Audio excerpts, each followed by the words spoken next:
నమస్కారం, నేను మీ విక్రమ్ పూల. ఛానల్కి స్వాగతం. మనతో ఉన్నారు ప్రముఖ సంపాదకులు, రచయిత, వ్యాఖ్యాత ఐ వెంకట్రావు గారు. చంద్రబాబు నాయుడు గారితో సుదీర్ఘమైనటువంటి అనుబంధం ఉన్నటువంటి ఐ వెంకట్రావు గారితో చంద్రబాబు నాయుడు గారి 75 వసంతాలు పూర్తి చేసుకుంటున్న సందర్భంగా ఆయన గురించి కొన్ని విశేషాలు తెలుసుకుందాం. నమస్కారం. నమస్కారం అండి. చంద్రబాబు నాయుడు గారికి 75 సంవత్సరాలు అంటే మనకు ఆశ్చర్యం కలుగుతుంది. అంటే ఆయనకి నిజంగానే 75 సంవత్సరాల అంటే వయసు అనేది కేవలం ఒక సంఖ్య అనేది చంద్రబాబు నాయుడు గారి విషయంలో నిజం అవుతుంది. అంటే చంద్రబాబు నాయుడు గారి జీవితం అంటే రాజకీయ జీవితాన్ని చూసినట్లయితే 3 భాగాలుగా కనిపిస్తుంది సార్. ఒకటి, కాంగ్రెస్ పార్టీలో ఆయన మొదటిసారి కాంగ్రెస్ పార్టీ ఎమ్మెల్యేగా మంత్రిగా ఉండటం, ఆ ఫేజ్ ఒకటి 78 to 83. తర్వాత ఆయన తెలుగుదేశం పార్టీలో చేరిన తర్వాత పార్టీ ప్రధాన కార్యదర్శిగా ఉండి తెలుగుదేశం పార్టీ నిర్మాణంలో పాలు పంచుకోవటం, అదేవిధంగా 89లో ఆయన కుప్పం నుంచి శాసనసభ్యులుగా ఎన్నిక కావటం, తర్వాత డిప్యూటీ ఫ్లోర్ లీడర్గా ఉండటం, అట్లాగా 95 వరకు అదొక దశ. ఇక 95 తర్వాత ఆయనే పార్టీ అధ్యక్షుడు కావటం, తర్వాత ఇప్పటి వరకు ఆ పార్టీ అధ్యక్షుడిగా కొనసాగుతాం, ఆ పార్టీని అనేక విజయాలు సాధించడంలో, అదేవిధంగా రాష్ట్ర అభివృద్ధిలో ఆయన చాలా కీలకమైనటువంటి పాత్ర పోషించడం, జాతీయ రాజకీయాల్లో కీలక పాత్ర పోషించడం, ఇదంతా ఒక దశ. 3 దశలుగా మనం చూసినప్పుడు చాలా అరుదుగా అనిపిస్తుంది దేశ రాజకీయాల్లో ఇటువంటి ఒక లీడర్కి ఇటువంటి అవకాశం రావటం, వచ్చిన అవకాశాన్ని ఆయన సద్వినియోగం చేసుకోవటం. సో మీరు చంద్రబాబు నాయుడు గారితో చాలా సన్నిహితంగా ఒక బ్యూరో చీఫ్గా, ఒక ఎడిటర్గా, అదేవిధంగా ఆయన సీఎంగా ఉన్నప్పుడు మీరు కూడా ప్రెస్ అకాడమీ చైర్మన్గా పనిచేశారు. సో మీకు అనేక అనుభవాలు ఉంటుంటాయి. సో ఆయన జీవితాన్ని 3 దశలుగా మనం మాట్లాడుకున్నాం సార్. ఆయన కాంగ్రెస్ పార్టీలో ప్రవేశం, కాంగ్రెస్ పార్టీలో 78 నుంచి 83 వరకు, దాని మీద మీ ఒపీనియన్ సార్.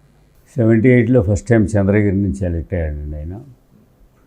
ఇప్పుడు కాంగ్రెస్ ఇందిరా కాంగ్రెస్ లేదా కాంగ్రెస్ అయ్యాడు. కాంగ్రెస్ చీలిపోయింది 77 లోక్సభ ఎన్నికల తర్వాత చీలిపోయింది. 78లో మనకి చీలిపోయిన తర్వాత అసెంబ్లీ ఎన్నికలు జరిగాయి. వెంగళరావు గారు చీఫ్ మినిస్టర్గా ఉన్నారు, బ్రహ్మానంద రెడ్డి గారు రెడ్డి కాంగ్రెస్ అధ్యక్షుడిగా ఉన్నారు. సో ఆ విధంగా ఆంధ్రప్రదేశ్ ఎన్నికలు చాలా ఇంట్రెస్టింగ్గా జరిగినాయి. అప్పుడు మనకి కర్ణాటక 2 జరిగాయి. దేవరాజ్ అర్స్ ఉండేవాడు అక్కడ, ఇక్కడ వెంగళరావు ఉండేవాడు. ఇద్దరు చాలా సక్సెస్ఫుల్ చీఫ్ మినిస్టర్స్ కింద లెక్క. సో ఆ ఎన్నికల్లో బాగా యంగర్ జనరేషన్ వచ్చింది. పాత నాయకులు ఎక్కువ మంది రెడ్డి కాంగ్రెస్కి వెళ్ళిపోయారు. అది వెంకటరావు గారు ముఖ్యమంత్రిగా ఉండగా బ్రహ్మానంద రెడ్డి గారు కాంగ్రెస్ జాతీయ కాంగ్రెస్ అధ్యక్షుడు. ఇక్కడ ఎవరున్నారు, పివి నరసింహారావు గారు వచ్చారు. తర్వాత చెన్నారెడ్డి గారు వచ్చి జాయిన్ అయ్యారు. మరి జనరల్గా వాళ్ళు ఎక్స్పీరియన్స్డ్ లీడర్స్ అనుకోండి. జనతా పార్టీ ఉంది, జనతా పార్టీ వేవ్ ఉంది అప్పుడు దేశంలో, సెంట్రల్లో గవర్నమెంట్ ఏర్పడింది. సో ఏ విధంగా చూసినా కూడా ఇందిరా కాంగ్రెస్కి రాష్ట్రంలో స్థానం ఉండకూడదు. ఎందుకంటే ఇక్కడ రెడ్డి కాంగ్రెస్ గవర్నమెంట్ ఉంది. వెంకటరావు గారు మంచి పేరున్న ముఖ్యమంత్రి, బ్రహ్మానంద రెడ్డి గారు జాతీయ కాంగ్రెస్ అధ్యక్షుడు, ఆయన ఇక్కడే ఈ స్టేట్కి సంబంధించిన వాడు ఒకవైపు. ఇంకోవైపు జనతా పార్టీ పెద్ద వేవ్ 77లో వచ్చింది. విజయవాడలో మేము 77 జగజనరావు వస్తుంటే గన్నవరం నుంచి కృష్ణనగర్ రోడ్డు గుంటూరు వెళ్ళిపోతుంటే అసలు రోడ్డు కిక్కిరిసిపోయింది. అంత జనతా వేవ్ వచ్చింది అనుకున్నాము. బట్ లోక్సభలో ఎట్లా అయ్యారో 78 అసెంబ్లీ ఎలక్షన్లో కూడా జనతా పెద్ద క్రియేట్ అయింది. బయట 60 సీట్లు గెలిచింది. కాంగ్రెస్ ఇందిరా కాంగ్రెస్ గెలిచింది.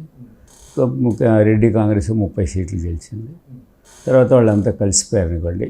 ఈ ఇందిరా కాంగ్రెస్ క్యాండిడేట్ సెలక్షన్ యొక్క ప్రక్రియ చాలా ఎత్తుక్కోవడం అనమాట. ఎక్కడెక్కడ ఎత్తుక్కుంటారు. Youth Congress was very very dominate. అప్పుడు సంజయ్ గాంధీ ఉన్నాడు. సో యూత్ కాంగ్రెస్ బాగా యాక్టివ్ అయింది. అప్పుడు మన దగ్గర కొమ్మినేని శాస్త్రిరావు యూత్ కాంగ్రెస్ ప్రెసిడెంట్గా ఉండేవాడు. సో అక్కడ జయచంద్ర నాయుడు ఎవరు ఉన్నాడు చిత్తూరు కాంగ్రెస్. అప్పుడు ఈయన క్యాండిడేట్గా, అప్పుడు ఆయన విద్యార్థి రాజకీయాల నుంచి వచ్చాడు, యూత్ కాంగ్రెస్ లీడర్ అక్కడ, plus Venkateswara university student leader, నేపథ్యం పోస్ట్ గ్రాడ్యుయేషన్ చేస్తాడు. సో ఈ నేపథ్యంలో ఆయనకి రాజకీయంగా బాగా ఇంట్రెస్ట్ ఉంది. అంతకుముందు ఎమ్మెల్సీ ఎలక్షన్లు కంటెస్ట్ చేయాలనుకున్నాడు. బట్ అప్పుడు వెంకటరావు గారు వీళ్ళందరూ కూడా వద్దు నీకు తర్వాత చేస్తామని ఆయనకి నచ్చజెప్పి ఆ ప్రయత్నం విరమింపజేశారు. చేసిన తర్వాత అట్లా ఆయనకి గుర్తింపు వచ్చింది. ఇవాళ పలానా చంద్రబాబు నాయుడు అంటే రాష్ట్ర స్థాయి నాయకులు గుర్తించారు ఆయన చిన్న యూత్ కాంగ్రెస్ లీడర్ అయినప్పుడు. తర్వాత చంద్రకి క్యాండిడేట్ ఎవరెవరు అన్నప్పుడు అందరికీ ఈయన కుర్రాడండి హుషారు. అంటే రాజగోపాల్ నాయుడు గారి రోల్ ఉందంటారు. నాయుడు గారు గురు సమానుడు అనుకోండి, ఆయన ఉంది. జయచంద్ర నాయుడు ఉన్నాడు, సుబ్రహ్మణ్య నాయుడు అని పక్కన శ్రీకాళహస్తి ఎమ్మెల్యే ఫ్రెండ్ ఆయనకి బాగా బాగుపెట్టి, ఇట్లా ఆయనకు మొదటి నుంచి ఒక గొప్ప మిత్ర బృందం ఉండేది. ఆయనకి ఎప్పుడు సర్కిల్ ఉండేది. They always use to be very asset to him మొదటి నుంచి కూడా. నేను అంటే 78లో నేను 79లో హైదరాబాద్ వచ్చినప్పుడు ఆయన న్యూ ఎమ్మెల్యే క్వార్టర్స్లో ఉండేవాడు. పెళ్లి కాలే ఆయనకి. ఇంకా వీళ్ళందరూ అక్కడ కలిసేవాడిని నేను మధ్యాహ్నం. ఎప్పుడు రూమ్ పక్కనే ఉండేది కదా, అట్లా తెలుసుకుని. మీది సెక్రటేరియట్ ఎదురుగా ఉండేది. ఎదురుగా ఆఫీస్ దగ్గరే ఉండేది. ఎమ్మెల్యే క్వార్టర్స్ క్యాంటీన్ కూడా పాపులర్ అప్పుడు. యాక్చువల్గా టిఫిన్ తినాలనేది అక్కడికి పోయేట్టు ఉండేవాళ్ళు, మధ్యలో వాకబుల్. సో ఆయన ఉండేవాడు. ఆయన ఉన్నా లేకపోయినా ఈ రూమ్ అది ఓపెన్ ఉండేది. వీళ్ళు ఉండేవాళ్ళు కాసేపు కూర్చొని కబుర్లు చెప్పుకొని వచ్చేవాళ్ళు. అట్లా జరిగింది. అట్లా పరిచయం అయింది నాకు. మీడియా జనరల్గా ఎవరిని కూడా కించపరుస్తూ మాట్లాడటము, లేకపోతే అవమానించటము, నెగటివ్ థింకింగ్, నెగటివ్ ఇది టాక్ తక్కువ అయింది దగ్గర. బాగా సన్నిహితంగా ఉన్న వాళ్ళ దగ్గర ఒకటి రెండు మాటలు మాట్లాడవచ్చు, కానీ ఎప్పుడు కూడా ఊరికే ఆనందించి ఏదో మాట్లాడి ఆనందించే టైపు కాదు. అందువల్ల ఆయన మాట్లాడించడానికి ఎక్కువ కష్టపడాల్సి వచ్చేది యాజ్ ఎ రిపోర్టర్లు కూడా. బట్ ఫ్రెండ్లీగా ఉండేవాడు. Use to be very friendly with the press మొదటి నుంచి కూడా. ఆయన అధికారం ఉన్నా లేకపోతే ఏముంది మొదట్లో అధికారం ఆయనకి వెళ్ళి. కానీ అక్కడ చిత్తూరు జిల్లాలో కూడా మీ కాంగ్రెస్ తరహా ఫ్యాక్షన్ రాజకీయాలు చాలా ఉన్నాయి. చాలా స్ట్రాంగ్. అమర్నాథ్ రెడ్డి గారు స్ట్రాంగ్ లీడర్ అప్పుడు. పివి నరసింహారావు గారు బాగా క్లోజు, కోన ప్రభాకర్ గారు క్లోజు. కోన ప్రభాకర్ గారు అప్పుడు పీసీ ప్రెసిడెంట్ ఉన్నారు. అయినా ఈయనకి మంత్రి పదవి లభించింది. మంత్రి పదవి లభించింది. అంటే మొట్టమొదట 78లోనే ట్రై చేశారండి యంగ్స్టర్స్. ఇప్పుడు రాజశేఖర రెడ్డి, కేఈ కృష్ణమూర్తి, చంద్రబాబు నాయుడు, సుబ్రహ్మణ్య నాయుడు, ఇట్లా 10-12 మంది యంగ్స్టర్ ఎమ్మెల్యేలు బ్యాచ్గా ఉండేవాళ్ళు. సో మొట్టమొదటి వీళ్ళు అడిగారు అందరూ, మాకు కూడా ఇవ్వండి, మేము వచ్చాము యంగ్స్టర్ అంటే. ఫస్ట్ టైం ఎమ్మెల్యేలకి ఇవ్వమని ప్రిన్సిపల్ పెట్టాడు ఆయన వల్ల. బట్ నాదెల్ భాస్కర్రావుకి ఇచ్చాడు కూడా, వేరే విషయం. విజయవాడ నుంచి గెలిచాడు కదా. సో అది పోయిన తర్వాత అంజయ్ గారు వచ్చారు. అంజయ్ గారు వచ్చిన తర్వాత ఈ ఎంకరేజ్ ఆల్ యంగ్స్టర్స్ అందరూ మంత్రులు అయ్యారు వీళ్ళంతా. అప్పుడు 63 అయిన తర్వాత గొడవ చేసిన తర్వాత 45కి తగ్గింది. బట్ ఈ సర్వైవ్. అప్పుడు రామదేవి కింద ఈయన మినిస్టర్ ఆఫ్ స్టేట్గా ఉండేవాడు మొదట్లో. పసిగణాభివృద్ధి శాఖ ఏదో ఉండేది. తర్వాత మళ్ళీ 63లో కూడా ఈయన ఈ సర్వైవ్డ్ యాజ్ ఎ మినిస్టర్. తర్వాత సినిమాటోగ్రఫీ, మైండ్ ఇరిగేషన్ కొద్దికాలం చేశారు. తర్వాత అప్పుడే ఎన్టీ రామారావు గారు దృష్టిలో పడ్డాడు ఆయన. అంటే ఎన్టీ రామారావు గారు అల్లుడు అవటం అనేది మీకు ఎలా అనిపించింది అప్పుడు? చంద్రబాబు నాయుడు గారు ముందుగానే మీకు పరిచయం కదా. అంటే వ్యక్తిగత అభిప్రాయాలు వేరే ఉంటాయి, మా బయటికి చెప్పాలి స్వగతంగా ప్రకాశంగా ఉంటాయి. అంటే మన లక్ష్మీనారాయణ గారిని ఆయన ఈజ్ ఐఏఎస్ ఆఫీసరు. వెంకటేశ్వర యూనివర్సిటీలో కూడా ఆయన ఇది ఉండేవాడు. కొంచెం సహజంగా 1 year డిఫరెన్స్లో ఉండేవాడు. ఆయనకి పిఏగా ఉండేవాడు. బ్యూరో ఆఫ్ ఎకనామిక్స్లో ఎంప్లాయీ ఆయన, ఆఫీసర్ ఆయన. గ్రూప్ ఉండేది ఉండేది.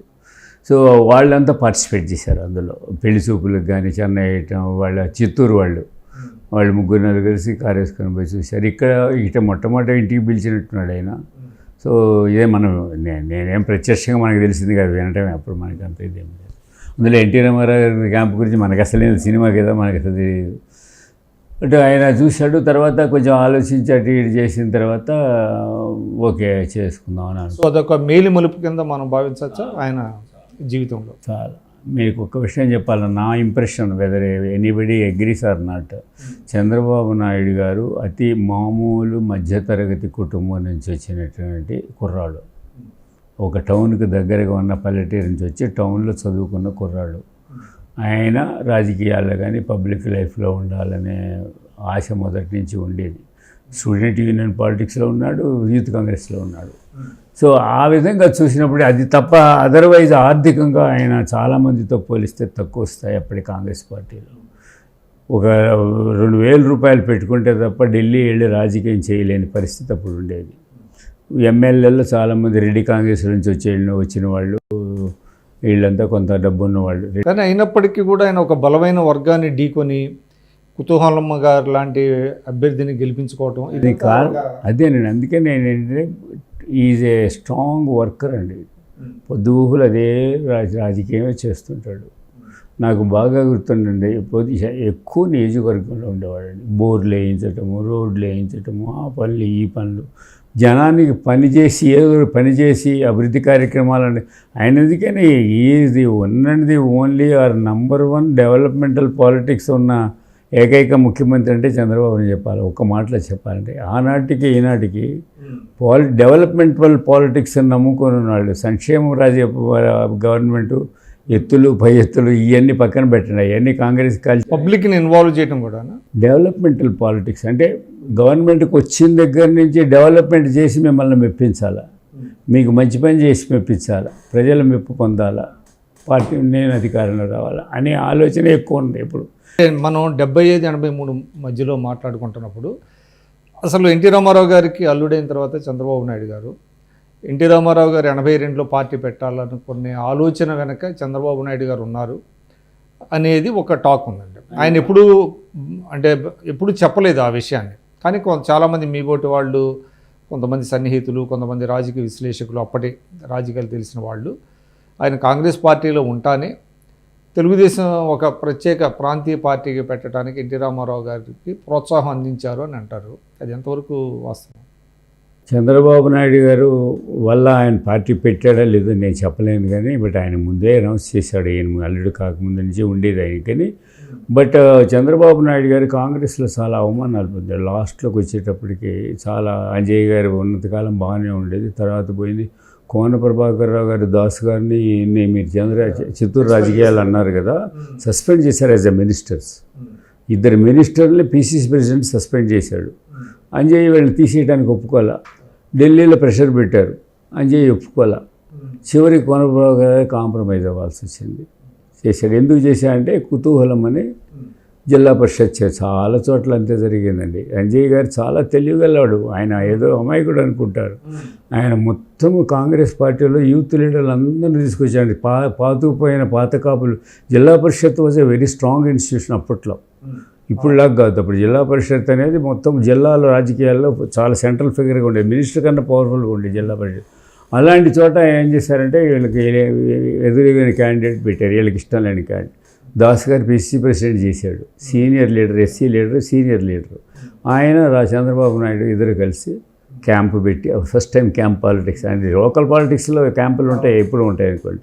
క్యాంపు పెట్టి కుతూహలం గెలిపించుకోవడం. ఆమె పిహెచ్సి ఎలక్టెడ్ డాక్టర్గా ఉండేది. ఆమె తీసుకుని జిల్లా పరిషత్ చేసి దాంతో అమర్నాథ్ రెడ్డి గారికి వ్యతిరేకంగా జరిగింది.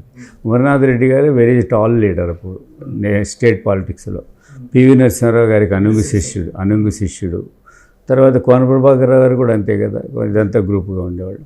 సో ఈయనకి కోన ప్రభాకర్ రావు గారికి పోర్షన్ వచ్చింది. ఏంటి పార్టీ డెసిషన్ చేస్తారు చేసి సస్పెండ్ చేశాడు ఇద్దరిని. సస్పెండ్ చేసిన తర్వాత స్టేల్మేట్ వచ్చింది. అప్పుడు ఎన్టీ రామారావు గారు అప్పుడు అమితాబ్ బచ్చన్తో మాట్లాడాడని చెప్తారు. అమితాబ్ బచ్చన్తో మాట్లాడి ఇట్లా అన్యాయం జరిగింది. అప్పుడు ఆయన రాజీవ్ గాంధీ క్లోజ్గా ఉండేవాడు కదా బాగా, సో చెప్పాడని చెప్తారు. బట్ ఎనీవే ఆయన మొత్తానికి సర్వైవ్స్ చేసిన తర్వాత మళ్ళీ భవన వెంకట్రామ వచ్చాడు. భవన వెంకట్రామ వచ్చినప్పుడు రాజశేఖర రెడ్డి ఫుల్ కంట్రోల్. అప్పుడు భవన వెంకట్రామకి బాగా క్లోజ్గా ఉండేవాడు ఆయన, ఎక్సైజ్ మినిస్టర్గా ఉండి. తర్వాత ఆయన్ని కూడా మార్చారు. మార్చిన తర్వాత ఈయనకి ఎవరో వాళ్ళ మీద ఆధారపడటం తప్ప ఇండివిజువల్ ఇది లేకుండా పోయింది. విజయభాస్కర్ రెడ్డి దగ్గరికి వస్తే ఆయన ఇంటర్వ్యూలు కూడా దొరికేవి కాదు. అంటే ఆయన ఇంపార్టెన్స్ తగ్గిపోయింది. యాక్చువల్గా అందరూ అనుమానంగా చూసేవాళ్ళు. ఏదైనా ఎన్టీ రామారావు అల్లుడు కదా, ఎంతకాలం ఉంటాడు ఇక్కడ, ఎందుకు ఉంటాడు, ఏదో ఆయన పోయి వెళ్ళిపోతాడు అన్నట్టుగా ఉన్నాడు. అందుకని ఆయనకి చాలా ఇబ్బందులు ఏర్పడ్డాయి. అదే ఇప్పుడు నేను కంటెస్ట్ చేస్తాను, దాని మీద చాలా పెద్ద గొడవ చేశారు. ఇట్లా చేసిన తర్వాత బట్ ఈ కుడ్ సర్వైవ్ 5 yearsలో ఆ రాజకీయాలు, కాంగ్రెస్ పార్టీ రాజకీయాలు చాలా అవమానాలు పడ్డండి. అప్పుడు ఆయన ఏమి చేయాలండి అంటే ఆయన వదిలిపెట్టే మనిషి కాదండి, పట్టుదల గలవాడు ఈ విషయాలు. చాలా అంబిషన్ అంటే వేరే అర్థం కాదు, మనం సాధించాలి, ఏదో ఒకటి సాధించాలి అంతే, అది కాదు. సో అందుకని నలుగురిని కలుసుకుంటే ఎప్పుడు 10 మంది 4 ఫ్రెండ్స్ ఉండేవాళ్ళు, వీళ్ళందరూ కలిసి చేసేవాళ్ళు. ఢిల్లీ వెళ్ళి రాజకీయం చేసేవాళ్ళు ఇవన్నీ జరుగుతాయి. బట్ స్టిల్ చివరికి వచ్చేవాడు ఎన్టీ రామారావు గారు పెట్టిన తర్వాత ఈయన ఇబ్బంది పడ్డాడు. ఇబ్బంది పడిన తర్వాత కాంగ్రెస్లో ఇవ్వటం కష్టమా, కాంగ్రెస్ నుంచి టీడీపీలో ఎందుకు చేరలేదని అంటారు.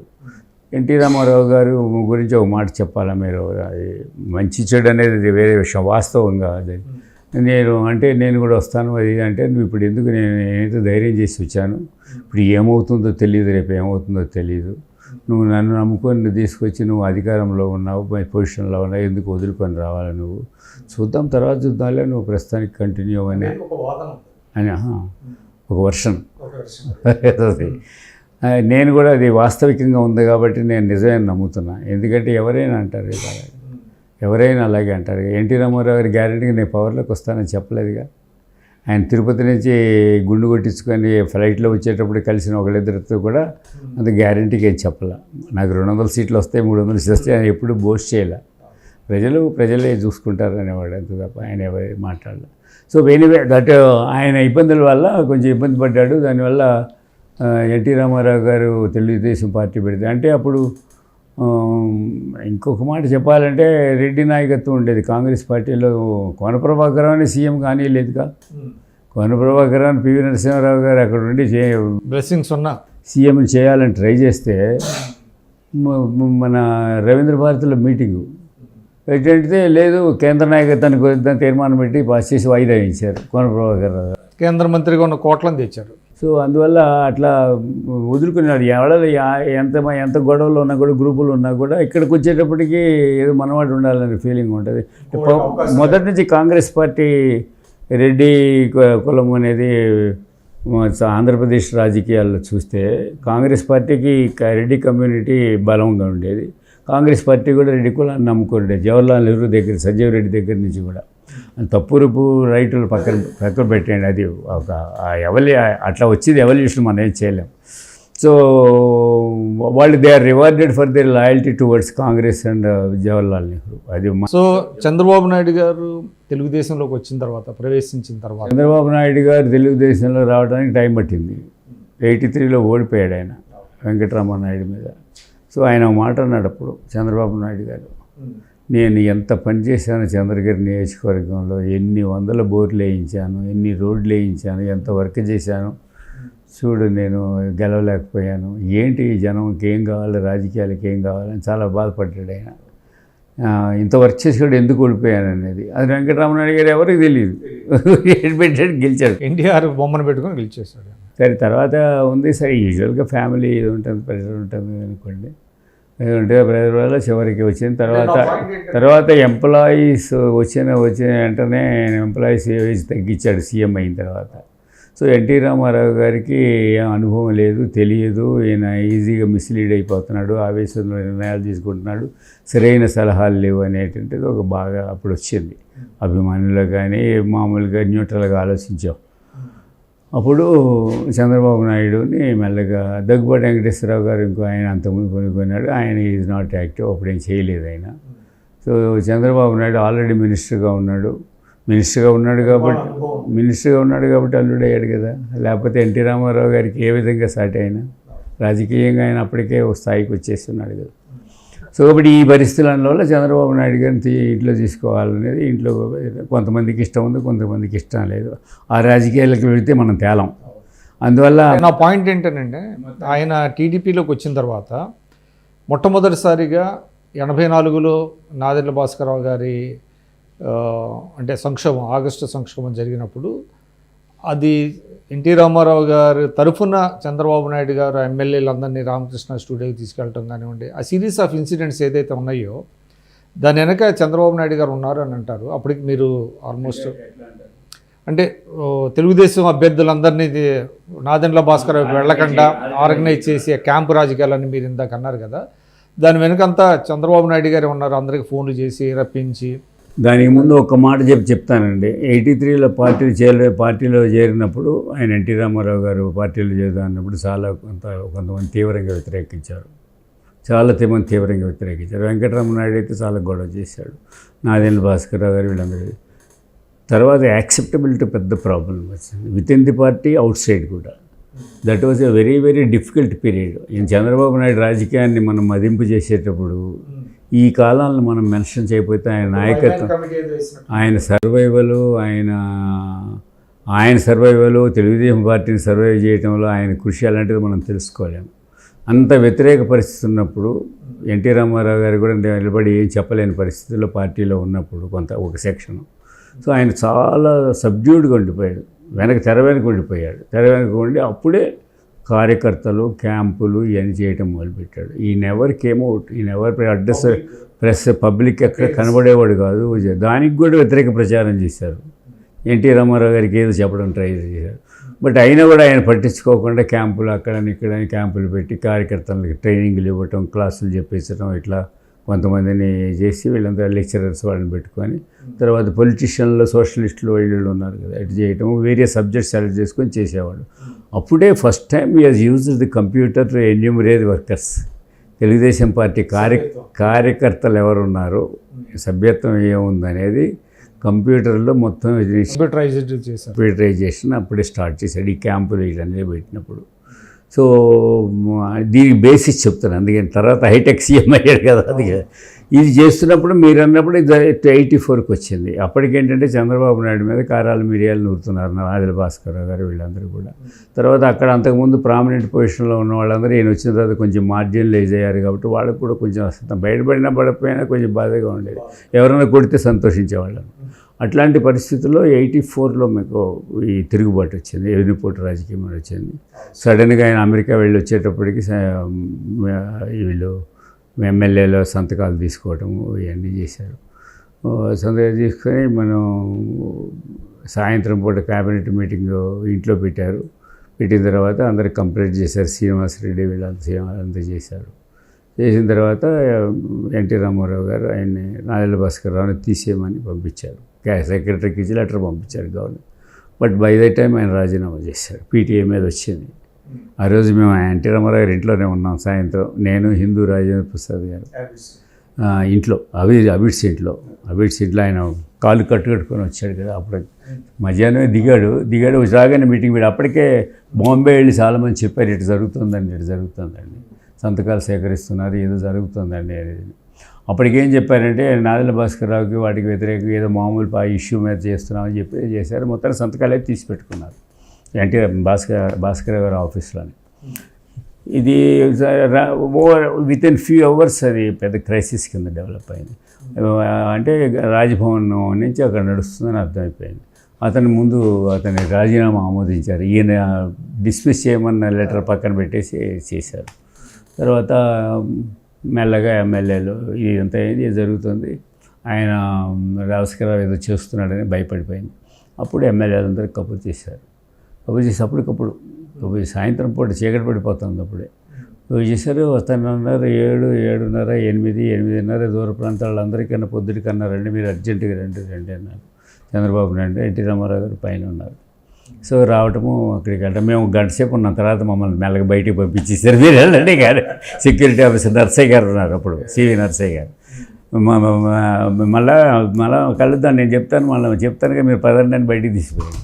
బట్ ఇక మేము గంట సేపు చూసాం. ఆయన ఎమ్మెల్యే అక్కడ దిగటం, ఆయన దగ్గర పంపించడం, దండం పెట్టడం, మంచిదని చెప్పేసి మీరు వెళ్ళండి అని చెప్పేసి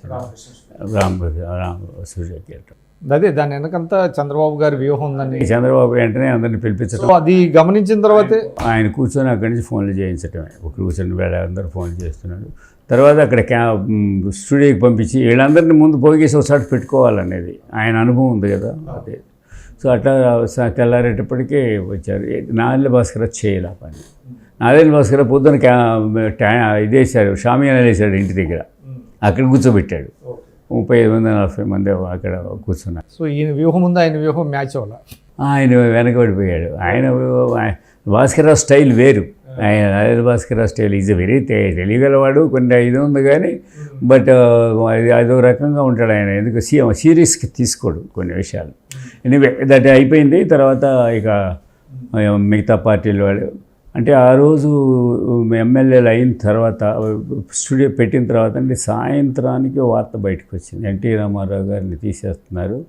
అప్పుడు టీవీలు లేవు, న్యూస్ పేపర్లు ఏం రాదు, పొద్దున్నే కదా ఆకాశవాణి చెప్పింది సాయంత్రం వార్తల్లో ఇట్లా జరిగింది అని. చివరికి అనంతపురంలో స్టార్ట్ అయింది ఫస్ట్. ఒక ఎమ్మెల్యే ఇంటికి మీద రాళ్ళేశారు. అది చేసిన తర్వాత లేడీస్ కూడా ఉన్నారు అందులో. అది అట్లా అనంతపురం స్టార్ట్ అయ్యి అట్ట వచ్చేసింది. అంటే తెల్లారేటికి పేపర్లో కూడా వచ్చింది. అప్పుడు పేపర్లు అమ్మేది కదా, పేపర్లో కూడా వచ్చింది.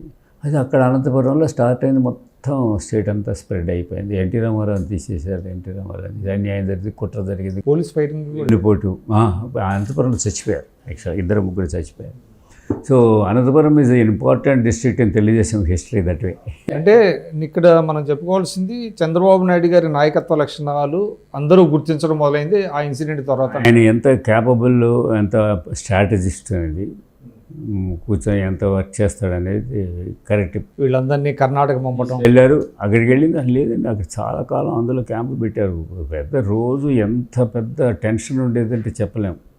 ఎందుకంటే అక్కడికి వెళ్ళి ఎప్పుడైనా వస్తారు, స్టూడియో మీదకి పోలీసులు వస్తారు, పట్టుకెళ్ళిపోతారు.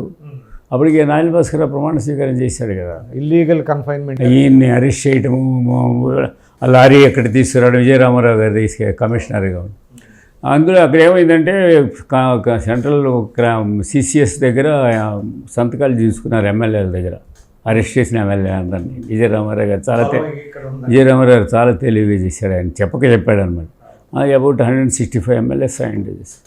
మెజారిటీ క్లియర్గా తెలిసిపోతుంది. అందరు రాశారు పేపర్, ఇంగ్లీష్ ఆ పేపర్ ఈ పేపర్ అందరు రాశారు. సో దాంతో మెజారిటీ ఉన్నది తీసేశారు.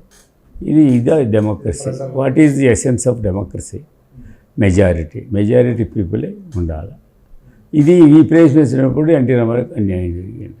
ఎన్టీ రామారావు యొక్క కెపాసిటీ మీద తెలుసుగా, ఆయనకున్న గ్లామరు, పాపులారిటీ, దాంతో పెద్ద ఉద్యమాలు.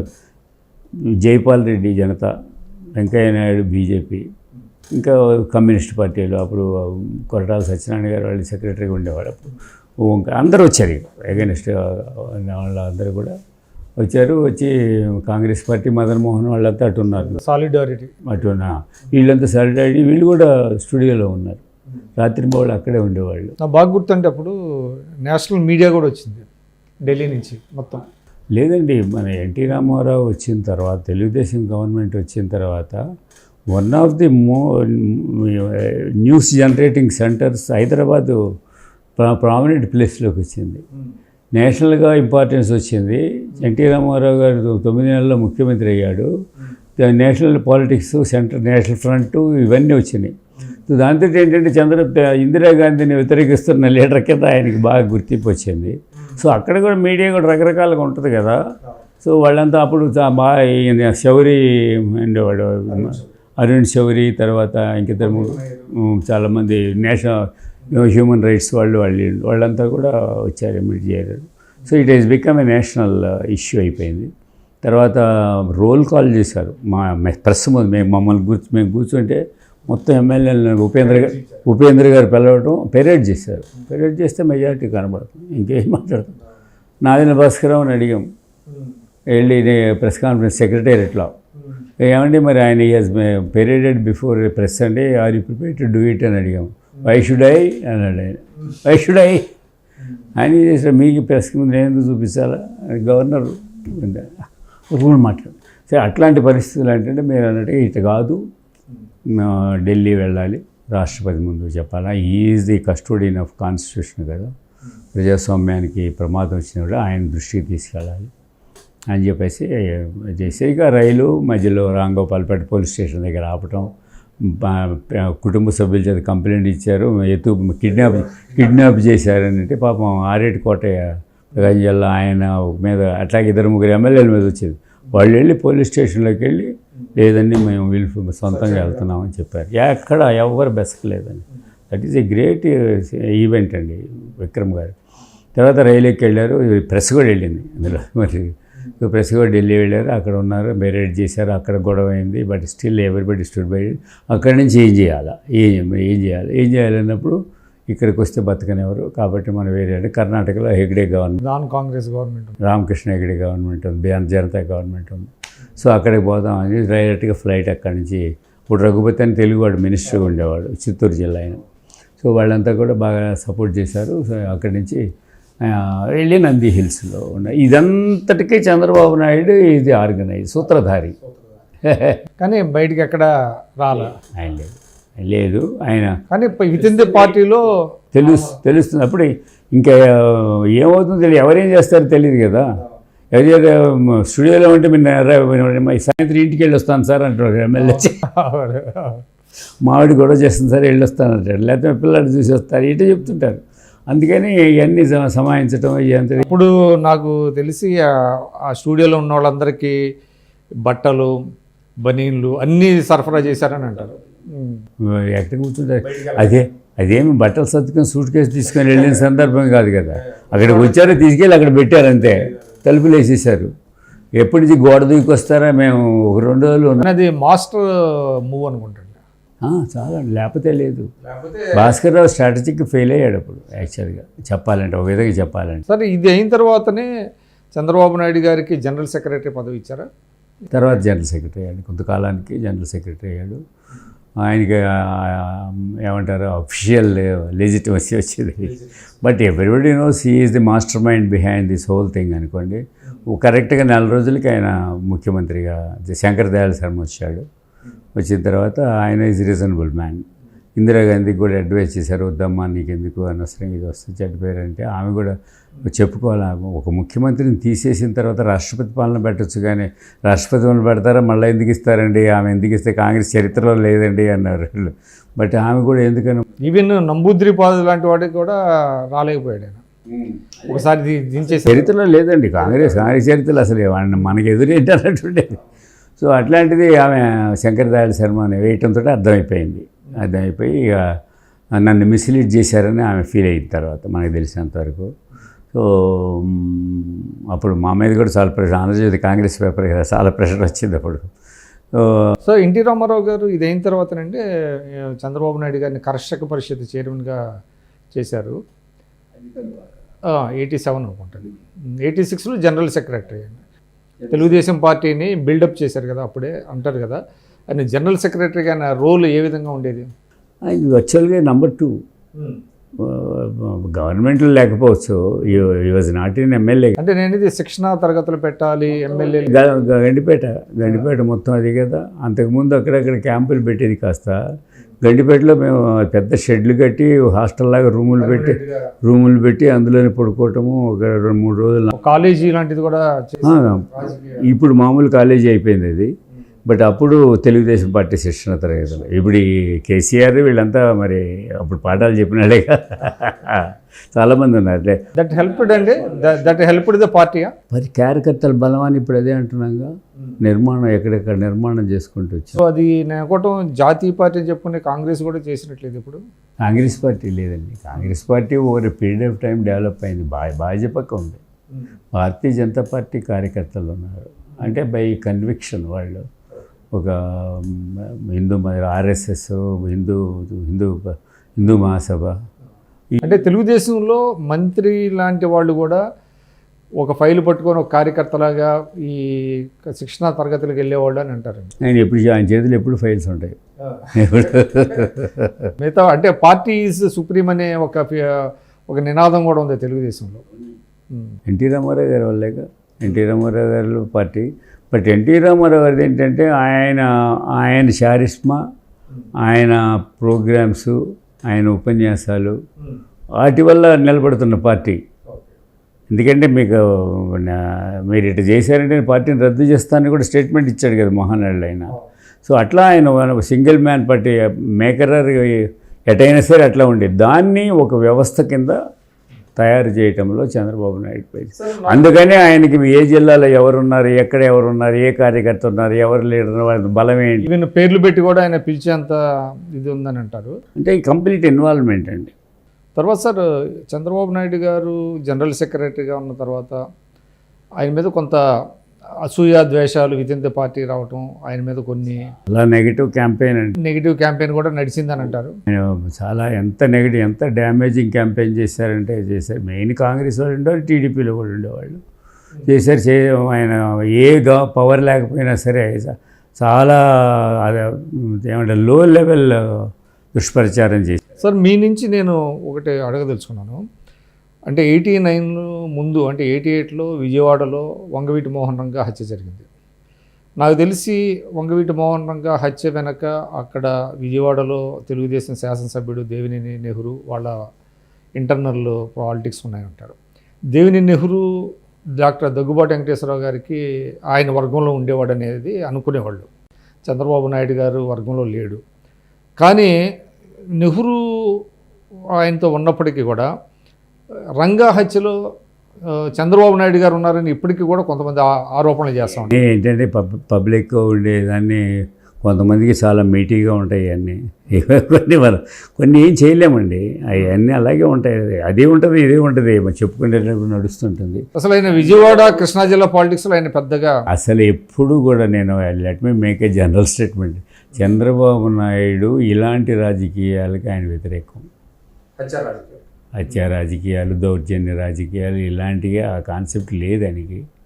ఏమంటే ఆవేశంగా మాట్లాడి చూసుకుంటారా చేద్దాం, తర్వాత చూసుకున్నాక ముందు వెళ్ళరండి అని ఎప్పుడు అట్లాంటివి చేయడు. ఎవరేం చేస్తారు, దేవినేని నెహ్రూ లేకపోతే కొంతమంది పేర్లు వద్దుగా చెప్తున్నా, వీళ్ళెవరు వాళ్ళు చేరడం కాదు, చంద్రబాబు దగ్గరికి తీసుకోవాలి.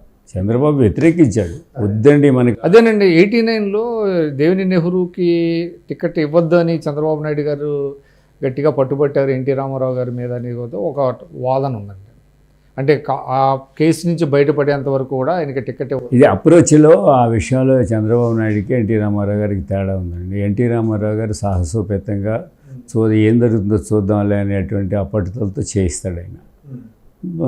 నేనున్నాను కదా వీళ్ళేంటి అన్నట్టుగా ఉంటాడు ఆయన. చంద్రబాబు నాయుడు ఏంటంటే ఈజ్ ఏ మామూలు పొలిటికల్ అప్స్ అండ్ డౌన్స్, కష్టాలు నష్టాలు ఇవన్నీ ఉన్నాయి కదా, కులాలు, అక్కడున్న ప్రాబ్లమ్స్, నష్టం ఏంటి, లాభం ఏంటి, నష్టం ఏంటి, మనం ఇదంతా మన ఎత్తునేసుకోవడం ఎందుకు. ఇప్పుడు మీరు విజయవాడలో దేవినేని నెహ్రూ కన్నా ముందు గాంధీ కదా, అసలు గాంధీ రాధా, తర్వాత రంగా నెహ్రూ వచ్చారు సెకండ్ తర్వాత మన అందరూ తెలిసి యాక్చువల్గా రాధాను వాళ్ళంతా ఒకే గ్రూప్ కదా మొదట్లో. కులాల గురించి తర్వాత కులం వచ్చింది కానీ మొట్టమొదటి కులం బేసిస్ లేదు. సో ఒకటే వాళ్ళ కాపులు వీళ్ళు కమ్మాసం అనేది కలిసి చేశారు. తర్వాత తేడా వచ్చిన తర్వాత మా హత్యలు ఇవన్నీ జరిగినాయి, ఒకళ్ళు కౌంటర్లు జరిగి అది ఒక కులం రూపం తీసుకుంది. సరే రంగా వచ్చిన తర్వాత రాజశేఖర రెడ్డి ఆయన బాగా సపోర్ట్ చేశాడు. అంటే మనకి శత్రువుని కొట్టడాలంటే ఆ శత్రువు ఎవరో చేయాలి కదా, ఆ పద్ధతి చేయాలంటే చేశాడు. అట్లా అతని తర్వాత ఎమ్మెల్యే కూడా అయ్యాడు అనుకోండి, బట్ కార్పొరేట్ అయ్యాడు ముందు. తర్వాత ఆయన చంపేయడానికి అంటే మీరు కొన్ని అంతకుముందు జరిగిన 3-4 మర్డర్ల చరిత్రలోకి వెళ్ళాలి, నేపథ్యంలోకి వెళ్ళాలి. వాటికన్నిటికీ వచ్చిన కంటిన్యూషన్ అది నా ఉద్దేశంలో. అదే వాళ్ళ తమ్ముడు మురళిని చంపడం ఏంటి అది, అందుకే నేను మురళి చచ్చిపో. అంటే నా పాయింట్ ఏంటంటే చంద్రబాబు నాయుడు గారి మీద నెపం వేసి ఇప్పటికీ కూడా చంద్రబాబు నాయుడు అనేది అసలు దేవినేని నెహ్రూ ఎందుకు చెప్తాడండి? దేవినేని నెహ్రూని ఆయన ఎప్పుడు ఎంకరేజ్ చేయలేదు కదా. ఈవెన్ తర్వాత 94 క్రైసిస్లో కూడా ఆయన అటే ఉన్నాడు కానీ ఇటు రాలేదు కదా. ప్రతి జిల్లాలో మీరు చంద్రబాబు నాయుడికి ఓవర్ పీరియడ్ ఆఫ్ టైం ఆయన జనరల్ సెక్రటరీగా పార్టీ ఆర్గనైజ్ చేసినప్పుడు ఇంటరాక్షన్లో వేయటము, వీళ్ళు వెళ్ళి చెప్పడం, ఆయన ఎవరిపై ఒక సీజన్ ఒక మెచ్యూర్డ్ పొలిటీషియన్ కింద, ఎక్స్పీరియన్స్ పొలిటీషియన్ కింద ఆయనకి ఆటోమేటిక్ గ్రిప్ వచ్చింది. అందులో జిల్లాల్లో ఎవరైతే స్ట్రాంగ్ లీడర్స్ ఉన్నారో, పాలిటిక్స్గా చూసే వాళ్ళు ఉన్నారో వాళ్ళందరూ కూడా చంద్రబాబు నాయుడుతో ఉన్నారు. వాళ్ళకు వ్యతిరేకంగా ఉన్న వాళ్ళందరూ ఇక్కడ స్థానం దొరకపోయింది కాబట్టి అవతలికి వెళ్ళారు. దగ్గుబాటి దగ్గర కొంతకాలం ఉన్నారు, లాస్ట్లో లక్ష్మీభారతి గారి దగ్గరికి వెళ్ళారు. ఇది ఆ విధంగా చూసినప్పుడు దేవినేని నెహ్రూ ఎప్పుడు కూడా చంద్రబాబు గారితో లేడు, ఆ క్యాంపులో లేడు. మధ్యలో కొద్ది రోజులు ఏదో చేశారు కానీ అది మళ్ళీ వెనక్కి వెళ్ళిపోయాడు కదా. వాళ్ళ అబ్బాయి కూడా ఇప్పుడు వెనక్కి వెళ్ళిపోయాడు కదా. అందువల్ల అది పొలిటికల్గా ప్రతి జిల్లాలో 2 గ్రూపులు ఉన్నాయండి. దగ్గుబాటి గ్రూపుకి కొంతకాలం ఉండేవాళ్ళు. తర్వాత అంటే నా పాయింట్ ఏంటంటే చంద్రబాబు నాయుడు గారి మీద ఒక ఇది ఉన్నది ఏంటంటే ఆయన చాలా పబ్లిసిటీ ఇచ్చుకుంటాడు అని అంటారు కానీ కొన్ని విషయాల్లో ఆయన ఇవ్వాల్సినంత వివరణ కానీ దాన్ని ఆపుకోవటం కానీ చేసినట్టుగా కనపడదు. ఉదాహరణకి మీరు అన్నట్టుగా మన నాదెండ్ల భాస్కరరావు గారు వీళ్ళందరూ కూడా ఇటీవల కొన్ని ఛానల్స్లో మాట్లాడతా అప్పుడు చంద్రబాబు నాయుడు గారి మీద రకరకాలుగా మాట్లాడుతూ ఉంటారు. చూస్తే నాకు ఆశ్చర్యం, కానీ అవన్నీ ఇగ్నోర్ చేస్తూ ఉంటారు చంద్రబాబు గారు. కొంతమంది యంగ్ మన జర్నలిస్టులు కూడా నిజం ప్రశ్నలు వేస్తుంటారు. నమ్ముతారు, వాళ్ళకి తెలియదు. చంద్రబాబు గారు ఎప్పుడు దాన్ని అంటే to set the record straight చేయాలి అనే ఆలోచనలో ఉన్నట్టుగా కనబడదు ఏంటి? అంతే కాదండి, ఇప్పుడు ఎందుకు ఇంతమంది ఆయనతో ఎన్టీ రామారావు గారిని దానికి అంటే మీరు అన్నదానికి సెకండ్ ఫేజ్లోకి వచ్చేస్తాను నేను. 94లో క్రైసిస్ వచ్చినప్పుడు 85 క్రైసిస్లో ఎన్టీ రామారావు జనం దగ్గరికి వెళ్ళినప్పుడు జనం ఆయనతో ఉన్నారు, కలిసి వచ్చారు, మొత్తం తిరుగుబాటు అయింది. 94లో రాలా. ఎందుకు రాలా? పార్టీలో మెజారిటీ ఎమ్మెల్యేలు చంద్రబాబు దగ్గరికి ఎందుకు వెళ్ళారు? నువ్వు దీనికి వ్యతిరేకంగా నా వాళ్ళే నాకు అన్యాయం చేశారు, మీరే చెప్పండి తీర్పు అని ఎన్టీ రామారావు గారు డ్రెస్ చేసుకొని తిరిగాడు కదా, రాలేదు కదా. నేషనల్ లీడర్ సపోర్ట్ చేయలేదుగా, కమ్యూనిస్ట్ పార్టీలు సపోర్ట్ చేయలేదుగా, ఎవరు సపోర్ట్ చేయలేదు. ఎందుకు చేయలేదు అంటే చంద్రబాబు నాయుడు యొక్క నాయకత్వం అని, సమర్థత అనండి, అతని స్టాండ్ కానివ్వండి, అది కానీ అతని మీద సింపతి ఉంది, నమ్మకం ఉంది, అంతే కదా. సో అందువల్ల మనం 89, 94 ఒక ఫేజ్లో 89లో ఆయన కుప్పం నుంచి గెలిచారు, అంటే చంద్రగిరి నుంచి కుప్పం వెళ్ళిపోయారు ఆయన. కుప్పంలో గెలిచిన తర్వాత అప్పుడు తెలుగుదేశం అపోజిషన్లో ఉంది. అపోజిషన్లో ఉన్నప్పటికీ రామారావు గారు ప్రధాన ప్రతిపక్ష నేత అయినప్పటికీ కూడా మొత్తం లెజిస్లేచర్ పార్టీని ఎక్కువ చంద్రబాబు గారే లీడ్ చేశారు. అంతే కదా, ఆయన నంబర్ 2 పార్టీలో నంబర్ 2 అయిపోయాడండి. ఒకటి పార్టీ మొత్తం ఆయన నడుపుతుండేవాడు. ఆయన ఏం చెప్తే ఆయన ఎన్టీ రామారావు ఇచ్చిన ప్రోగ్రామ్ని ఇంప్లిమెంట్ చేయటం, మొద్దున వాళ్ళిద్దరు మాట్లాడుకోవటము చేయటం చేస్తుండేవాళ్ళు. రిపోర్ట్లు కావాలంటే తెప్పించుకోవటం, అది కుడిభుజంలాగా ఉండి అయిపోయాడు ఆయన. అది రైటర్ రాంగ్ అనేది ఎవరి ఉద్దేశాలు వాళ్ళే అనుకోండి. బట్ అందువల్ల ఆయనది గవర్నమెంట్లో లేకపోయినా ఒక విధంగా ఆయన ఇన్ఫ్లుయెన్స్, పొలిటికల్ ఇన్ఫ్లుయెన్స్ ఉంటుంది కదా. సెకండ్ అండి, నంబర్ 2 కింద. 89లో గెలిచిన తర్వాత అసెంబ్లీలో జరిగితే కోటగిరి విద్యాధరరావు, మాధవ్ రెడ్డి వీళ్ళు మన ఐ థింక్ ముగ్గురు నలుగురు ఉన్నారు. వాళ్ళు డిప్యూటీ లీడర్స్ ఉన్నారు అఫిషియల్గా. బట్ అది కాక కూడా ఒక బ్యాచ్గా పెట్టుకుని దానికి చంద్రబాబు నాయుడు గారు దానికి రోజు ఏం చేయాలి, ఏం మాట్లాడాలి, ఏంటి అనేది ఎన్టీఆర్ గారితో డిస్కస్ చేయడము, ఇక్కడికి వచ్చి వీళ్ళతో మాట్లాడటం, స్ట్రాటజీ చేయడం అట్టగా కొన్నేరు రంగారావు గారి ఇష్యూ కానీ ఇంకా కొంతమంది కన్మూరి బాబురావు గారి రిజిగ్నేషన్లు కూడా జరిగినాయి. సో అందువల్ల జరిగింది. దానికి తగ్గట్టు కాంగ్రెస్ పార్టీ కూడా మళ్ళీ ముఖ్యమంత్రులను మార్చడము, ఓల్డ్ సిటీ తగాదాలు రావటము, ఓల్డ్ సిటీలో మత కలహాలు రావటము, ఇట్లాంటి చెన్నారెడ్డి కారణం వల్ల పోయాడు. జనార్దన్ రెడ్డి ఏమో ఆ కాలేజీలు దీనివల్ల పోయాడు. కాంగ్రెస్ గవర్నమెంట్ రాజీనామా చేయమంది, కోర్టు తీర్పు వ్యతిరేకం వచ్చింది కదా. దాని తర్వాత విజయభాస్కర్ రెడ్డి గారు వచ్చారు. విజయభాస్కర్ రెడ్డి గారు ఏంటంటే ఆయన కొంచెం పెద్ద మనిషి టైపు, ఒక దశ దాటిపోవడం ఆయన. సో అది మళ్ళీ ఆయన పాపం ఎలక్షన్లు వచ్చేటప్పటికి రెండోసారి వచ్చాడు ఆయన. బట్ ఈసారి ఎక్కువ టైం ఉన్నాడు అనుకోండి. బట్ ఈ was believing Congress will come back. మళ్ళీ 5 ఏళ్ళు అసెంబ్లీలో అసెంబ్లీలో వీళ్ళు లేకపోతే అక్కడ యాక్టివిటీ ఏముంది, ఎవరినెవరు లాక్కుంటారో తెలీదు. సో పరిస్థితులు పార్టీని నిలబెట్టారు. 1-2 మంత్రులు రాజీనామా చేయాల్సి వచ్చింది. దాంతో మళ్ళీ కాన్ఫిడెన్స్ వచ్చింది. తర్వాత ఎన్టీ రామారావు మధ్యలో లోక్సభ ఎలక్షన్లు వచ్చినాయి. రాజీవ్ గాంధీ మరణించిన లోక్సభ ఎలక్షన్స్లో ఫస్ట్ ఫేజ్లో బ్రహ్మాండం గెలిచింది టీడీపీ. దాంతో మనకి ఫ్యూచర్ ఉంది, పార్టీకి మళ్ళీ గవర్నమెంట్ వస్తుంది మనకి నమ్మకం వచ్చింది. అందువల్ల పార్టీ చెక్కు చెదరలా. చంద్రబాబు నాయుడు గారు ఇదే విధంగా చేసుకుంటూ పోయాడు. 3-4 ఇంపార్టెంట్ లీడర్ వీళ్ళంతా టీమ్గా చేసేవాళ్ళు. ఎన్టీ రామారావు గారు కూడా ఆయన సరే తర్వాత ఆయన కార్యక్రమం వేయడం, తర్వాత క్యాంపెయిన్ చేశాడు. ఆమె వద్దంటే వీళ్ళు వద్దంటే ఆమె తీసుకుపోయాడు. సరే ఆమెను ప్రజలు కూడా హర్షధ్వానాలు చేశారు. అన్నగారి భార్య వదిన గారు అనేటప్పుడు. సో అది ఆ విషయాల్లో చాలామంది అనుకున్నట్టుగా జరగలేదు. ఇన్స్పైట్ ఆఫ్ లక్ష్మీపార్వతి క్యాంపెయినింగ్ బ్రహ్మాండమైన మెజారిటీ వచ్చింది. కమ్యూనిస్ట్ పార్టీలకు ఎన్నిడే లేని సీట్లు వచ్చినాయి. ఏమండి కాంగ్రెస్ పార్టీకి అపోజిషన్ స్టేటస్ కూడా రాలా. కానీ ఏమైందంటే ఎన్టీ రామారావు గారు నా భార్య క్యాంపెయిన్ చేయడం వల్ల గెలిచామనే ఇంప్రెషన్లో పడ్డాడు ఆయన. నేనే కాదు, నా భార్య కూడా క్యాంపెయిన్ చేసింది, మీ అందరినీ గెలిపించి, మీ అందరినీ కష్టపడి గెలిపించింది, మీరేంటి ఇట్లా చేస్తున్నారు అన్నాడు తర్వాత అట్లా. సో ఇట్లా రోజుకి పెరిగిపోయినాయి. ఆమెకి మెయిన్గా అండి అంటే నా వ్యక్తిగత అభిప్రాయం, ఆమె కామ్గా ఉండి తను ఎన్టీ రామారావుని చూసుకుని, తన బలం ఎన్టీ రామారావు అండి. ఎన్టీ రామారావు లేకపోతే ఏముంది, ఆమె ఏం లేదు కదా. సో అంతే కదా.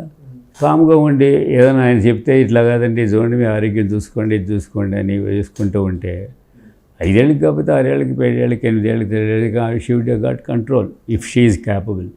ఇప్పుడు నేను ఒక సినిమా పాత్ర ఇవ్వాలన్నా, రాజకీయాల్లో మీకు పదవి ఇవ్వాలన్నా నమ్మకం ఉండాలి కదండి, ఇతను చేయగలడని నమ్మకం ఉండాలి కదా. ఎంత దగ్గర వాడైనా అభిమానం ఉన్నాడైనా అంత ఇంపార్టెంట్ కానీ పోస్టులు ఇస్తారు తప్ప తీసుకెళ్ళి ఇంపార్టెంట్ చంద్రబాబు నాయుడు చాలా వెనకొచ్చినవాడు ఆ కుటుంబంలోకి, ఏమండి అంతే కదా. అండ్ నా ఉద్దేశంలో వీకెస్ట్ ఫైనాన్షియల్గా కానీ ఇతరత్ర కానీ. మరి ఇంతమందిని కాదని ఎన్టీ రామారావు గారు ఆయన శల్య పరీక్ష చేస్తాడు, మనిషిని అలా చూశాడంటే ఆయన తక్కువడు కాదు. సో అలాంటి వాడు మెల్లగా అట్ట ఆయనకి కుటుంబంలో ప్రెషర్స్ ఉంటాయి కదా. బట్ ఉన్నప్పటికి కూడా చంద్రబాబు అట్ట వచ్చి నెంబర్ 2 స్థాయికి వచ్చాడు. ఎందుకు వచ్చాడండి? హార్డ్ వర్క్, సామర్థ్యం, అంతేగా చూసారు. సో మీరు నాకు వ్యతిరేకంగా ఉన్నాడు, అతన్ని పిలిచి మాట్లాడతాను. బట్ ఎన్టీ రామారావుకి అగెనిస్ట్గా ఆయన ఎక్కడ చేస్తాడండి? మిగతా వాళ్ళకి అగెనిస్ట్గా చేస్తాడు కానీ ఎన్టీ రామారావుకి అగెనిస్ట్గా చేస్తాడు. He knows very well NT Rama Rao లేకపోతే ఏముందండి. సో అందువల్ల జరిగింది. తర్వాత ఇక అది అట్ట వెళ్ళిపోయి ఆయనకి చెప్పటము, ఆయన పూర్తిగా ఆమె వైపు ఉండడం, ఇవన్నీ జరిగినాయి. చంద్రబాబు నాయుడు గారిని కూడా ఆయన చాలా కాలం టాలరేట్ చేశాడు. ఇక చివరికి ఆగస్టుకి వచ్చేటప్పటికి ఇదేదో ఆగస్టు 9, 10 ఏదో జరగబోతుంది అనేది పుకారు విపరీతంగా వచ్చింది. సో దాంతో ఈ శ్రీకాకుళం పర్యటన, నార్త్ ఆంధ్ర పర్యటనతో ప్రెసిపిటేట్ అయిపోయింది. ప్రతి చిన్నదానికి మీకు చెడ్డ పేరు చేయండి, మీ ఖాతాలో వేస్తున్నారు, మంచి అన్ని వాళ్ళ ఖాతాలో వేసుకున్నారని చెప్పడం మొదలుపెట్టారు ఆయనకి. ఇట్లాంటి రకరకాలుగా జరిగినాయి. అంటే నేను ఉదాహరణ చెప్తాను, నేను చూశానని కాదు. ఎవరికి బ్రేక్ అయ్యే పరిస్థితి వచ్చింది ఆయనకు. అది కూడా ఎవల్యూషన్ ప్రాసెస్ అనుకున్నా కానీ ఏదో ముహూర్తం పెట్టుకొని మళ్ళీ క్యాంప్ బట్టి తోసుకొచ్చినాయండి. ఏమంటే మీరు ఒకటి చెప్పండి, ఈ దేవేంద్ర గౌడ్ గారు, మన అదేంటి విద్యాధర్ రావు గారు, ఎస్వి సుబ్బారెడ్డి గారు, వీళ్ళంతా వెళ్ళొచ్చారు కదా ఆయన దగ్గరికి.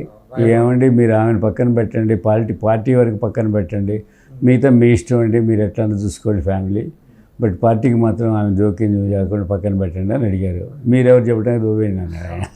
పార్టీనైనా రద్దు చేస్తాననేది అన్నాడు. తర్వాత వీళ్ళు ధర్నా చేద్దాం అనుకున్నారు ఆయన ఇంటి ముందు. నాకు తెలిసినంత వరకు ధర్నా చేద్దాము, ఆయన దిగి వచ్చే వరకు ఆ మాట హామీ ఇచ్చే వరకు మనం అక్కడి నుంచి కదలొద్దని పెట్టుకున్నారు. ఎన్టీ రామారావుని తీసేసే దగ్గరే చాలా మల్లకొల్లాలు పడ్డారు. ఎన్టీ రామారావు గారిని లీడర్కి ముందు తీసేయాలి కదా, తీసేసిన తర్వాతే వేకెన్సీ వస్తుంది, వేకెన్సీలో ఎవరిని ఫిల్ చేయాలి, ఇది ఇష్యూ. సో చంద్రబాబు నాయుడు సాయంత్రం అయిన తర్వాత ఎక్కడ వీళ్ళంతా ఏం చేయాలంటే, గోపాలకృష్ణారెడ్డి గారి బంధువు కదా అతను, ప్రభాకర్ రెడ్డి వైస్రాయవట్లో, అంటే ఇక్కడ ఇస్తారండి అన్నారు. అక్కడ ఉన్నారు. అక్కడ ఉన్న తర్వాత ఏం చేయాలి, ఇదో రాత్రి అంతా మళ్ళీ గులాలు పడుతూనే ఉన్నారు, ఇదంతా చేస్తూ ఉన్నారు. ఏం చేయాలి మనం, ఏం చేయాలి అని ఆలోచిస్తే, లేదండి మార్చక తప్పదండి. ఏంటి ఎన్టీ రామారావు మార్చడం ఏంటి, మనం ఏంటి అని ఈయన చంద్రబాబు నాయుడు. అదేదో మొహమాటానికనే కాదండి, మొహమాటం అయితే అక్కడ ఎట్లాంటి సందర్భాల్లో మొహమాటాలు ఎట్లా కుదురుతాయండి. సో కాదు నువ్వు ఉండాలి. ఇది ఎట్లా సర్ది ఎన్టీ రామారావు తీయటం. మీరు ఒక విషయం గుర్తుపెట్టుకోవాల్సింది ఏంటంటే, ఆయన కేవలం ముఖ్యమంత్రి, పార్టీ నాయకుడు కాదు, సొంత మామ. ఈజ్ మా ఫ్యామిలీ మెంబర్ చంద్రబాబు నాయుడు. మిగతా వాళ్ళకన్నా తక్కువ అభిమానం ఉంటుంది ఆయనకి. ఆయన వల్లే కదా ఆయనకి ఆ స్థాయి వచ్చింది. కాంగ్రెస్లో ఉంటే ఎప్పటికైనా ముఖ్యమంత్రి అయ్యేవాడా కాదు కదా. సో కాబట్టి అందువల్ల ఆయన అంత ఈజీగానే నాకు తెలిసినంత వరకు నాకు ఆయన చెప్పినట్టు కానీ నేను ఇతరులకు చెప్పింది కానీ ఒకే మాట ఆయన చెప్పేది, మీరు కుటుంబం వరకు మీ ఇష్టం వచ్చినట్టు చేసుకోండి, మేము యాక్సెప్ట్ చేస్తున్నాము. పార్టీ పరంగా మీరు చేస్తే మాత్రం మేము ఊరుకున్నాము.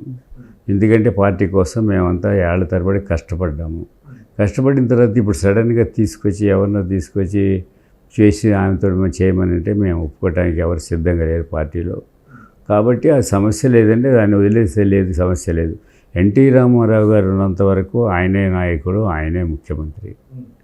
ఆయన లేని పరిస్థితుల్లో అప్పుడు ఎవరంటే అది మా చేతుల్లో ఉండాలి, ఆమె చేతుల్లో కాదు. అది ఆయన స్టాండ్ బ్రాడ్గా నాకు తెలిసినంత వరకు. సో మీరు తిరుపతిలో జరిగినా, తర్వాత ఇక్కడ జరిగినా సరే, బాలకృష్ణ చేసినా, ఎవరు చేసినా కూడా ఏంటంటే ఇది బేసిక్ అండర్స్టాండింగ్. ఇది చంద్రబాబు నాయుడు గారు. ఎన్టీ రామారావు గారిని రిమూవ్ చేద్దామనే ముందు చాలా మదన పడ్డాడు నాకు తెలిసినంత వరకు. నేను పుస్తకంలో కూడా రాశాను, జనం నమ్మొచ్చు నమ్మకపోతే. నేను I was editor Andhra Jyothi at that time.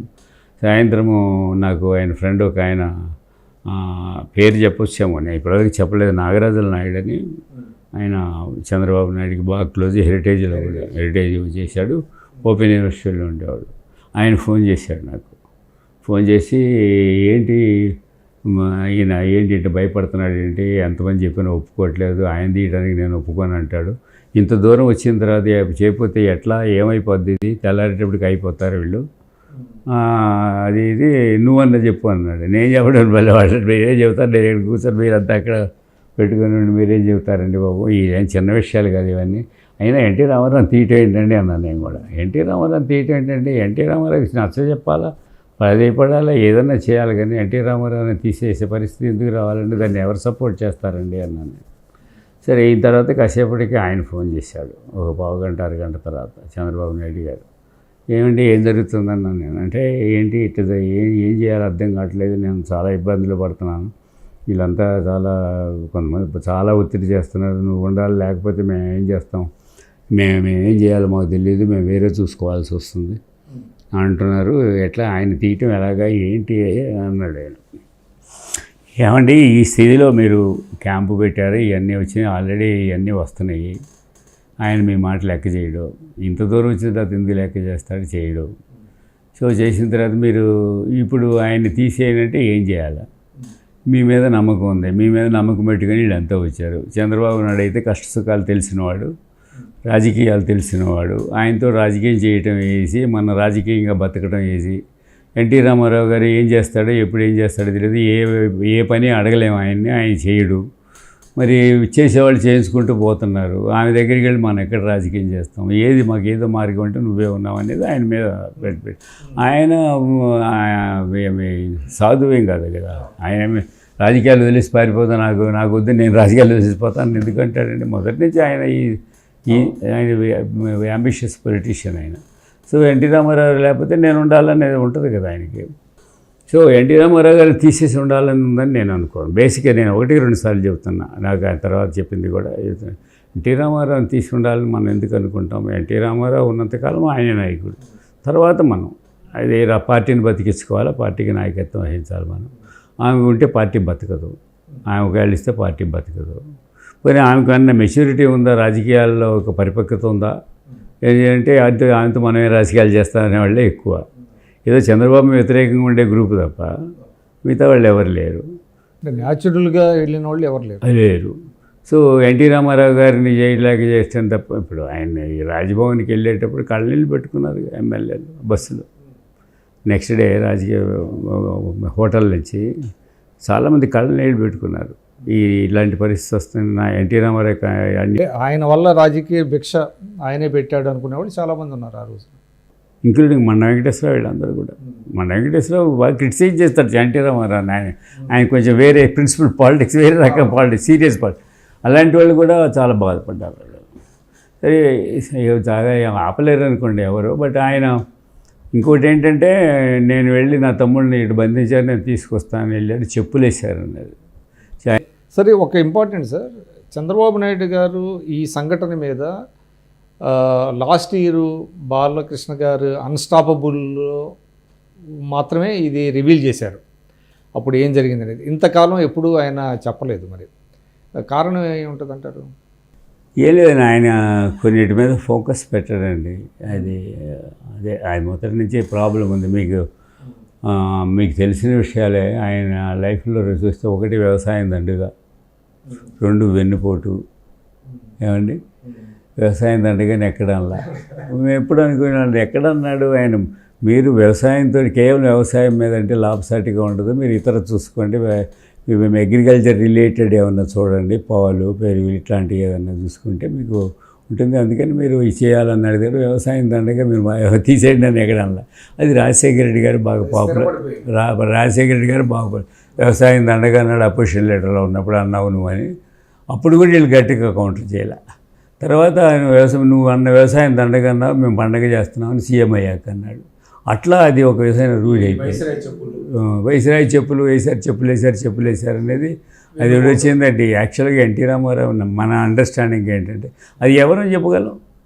NT Ramarao మీద వేసాయా నువ్వు చూసావని నువ్వు ఎట్ట చెప్తావనంటే మనం వేసినాడు చెవులు మా తలలో మనం దూరం ఎవడేసాడో తెలియదు అది.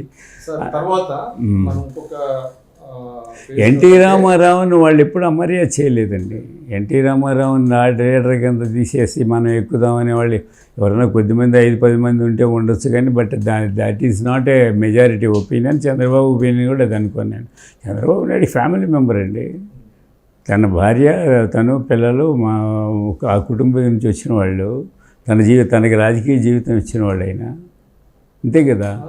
సో అలాంటి వాడిని తీసేసి చేస్తే ఎంతకాలం నిలబడగలను? ఆయన బతికొండకి సాధ్యం అవుతుంది అది.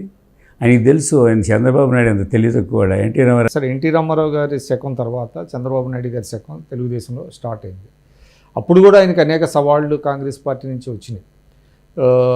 అయినా కూడా ఆయన వితిన్ నో టైంలోనే జాతీయ స్థాయిలో ఆయన చాలా ప్రామినెంట్ రోల్ ప్లే చేశారు. రాష్ట్రంలో కూడా అభివృద్ధి సంక్షేమ కార్యక్రమాలు. అంటే నేను అనేది ఎన్టీ రామారావు గారి కరిష్మాని మరిపించే విధంగా ఆయన ఏ విధంగా రాగలిగాడు? మీకు 96 లోక్సభ ఎలక్షన్లకు వచ్చేటప్పటికి ఏమిటి జనంలో ఉన్న మెయిన్ ఇష్యూ ఏంటంటే, మిగతాది కాంగ్రెస్ పార్టీతో పోటీ అన్ని పక్కన పెట్టినా కూడా తెలుగుదేశం పార్టీలో లక్ష్మీపార్వతి గ్రూప్, ఎన్టీఆర్ తెలుగుదేశం, ఉన్న తెలుగుదేశము అన్నిట్లో కోర్టులు గిట్ల ఈయన గెలుచుకుంటూ వచ్చాడు కదా, సింబల్తో సహా అన్ని గెలుచుకుంటూ. ఈ ఎన్టీఆర్ తెలుగుదేశం దీని మధ్య ఎవరు వారసులు, ఎవరు మిగులుతారు, ఎవరు దాన్ని పెట్టినప్పుడు ప్రజలు క్లియర్గా తెలుగుదేశం పార్టీ చంద్రబాబుకి అనుకూలంగా తీర్పిచ్చారు. That is the first success అయిపోయింది. తర్వాత 16 సీట్లు వచ్చినట్టున్నాయి. అవును, 16 సీట్లు వచ్చాయి. తర్వాత ఆయన ఈ ప్రజల వద్దకు పాలనానండి, లేకపోతే ముంగిటికి పాలనానండి, లేకపోతే జన్మభూమి అనండి, ఇంకోటి అనండి. మళ్ళీ ఎక్కడైతే ఎన్టీ రామారావు గారు లేని లోటు తెలుగుదేశంకి కనబడకుండా ఎన్టీ రామారావు గారి వారసుడిగా నన్ను ప్రజలు ఎన్నుకున్నారు, పార్టీని బతికించుకోవాలా, ముందుకు తీసుకెళ్ళాలా అనేది ఈ లక్ష్యంతో ఆయన గవర్నమెంట్ విపరీతంగా అడ్మినిస్ట్రేటివ్ తీసుకున్నాడు. ఆ క్రమంలో నుంచి చర్నింగ్ అవుతే దీనిలో వచ్చిందే ఈ టెక్నాలజీ, ఐటీ కూడా. ఐటీ అప్పుడప్పుడు చంద్రవందరిగా అమీర్పేటలో ఉన్నాయి, అవన్నీ కూడా పెట్టి మన సోదరన్ ఉన్నాడు, ఆయన ఐటీ పార్క్ ఆఫ్ ఇండియా, ఆయనతో మాట్లాడి వాళ్ళు కలిసి మొత్తం ఇటు కాదు దీన్ని ఒక సెంటర్ తీసుకెళ్లాలని హైటెక్ సిటీ ప్లాన్ చేసి హైటెక్ సిటీ కట్టారు. కట్టిన తర్వాత అది క్లిక్ అయింది. తర్వాత దాని తాలూకు విపరీతమైన స్పీడ్ వర్క్ అండి. అప్పుడు చచ్చిపోయాడు సుబ్బారావు గారు అని, higher education council chairman.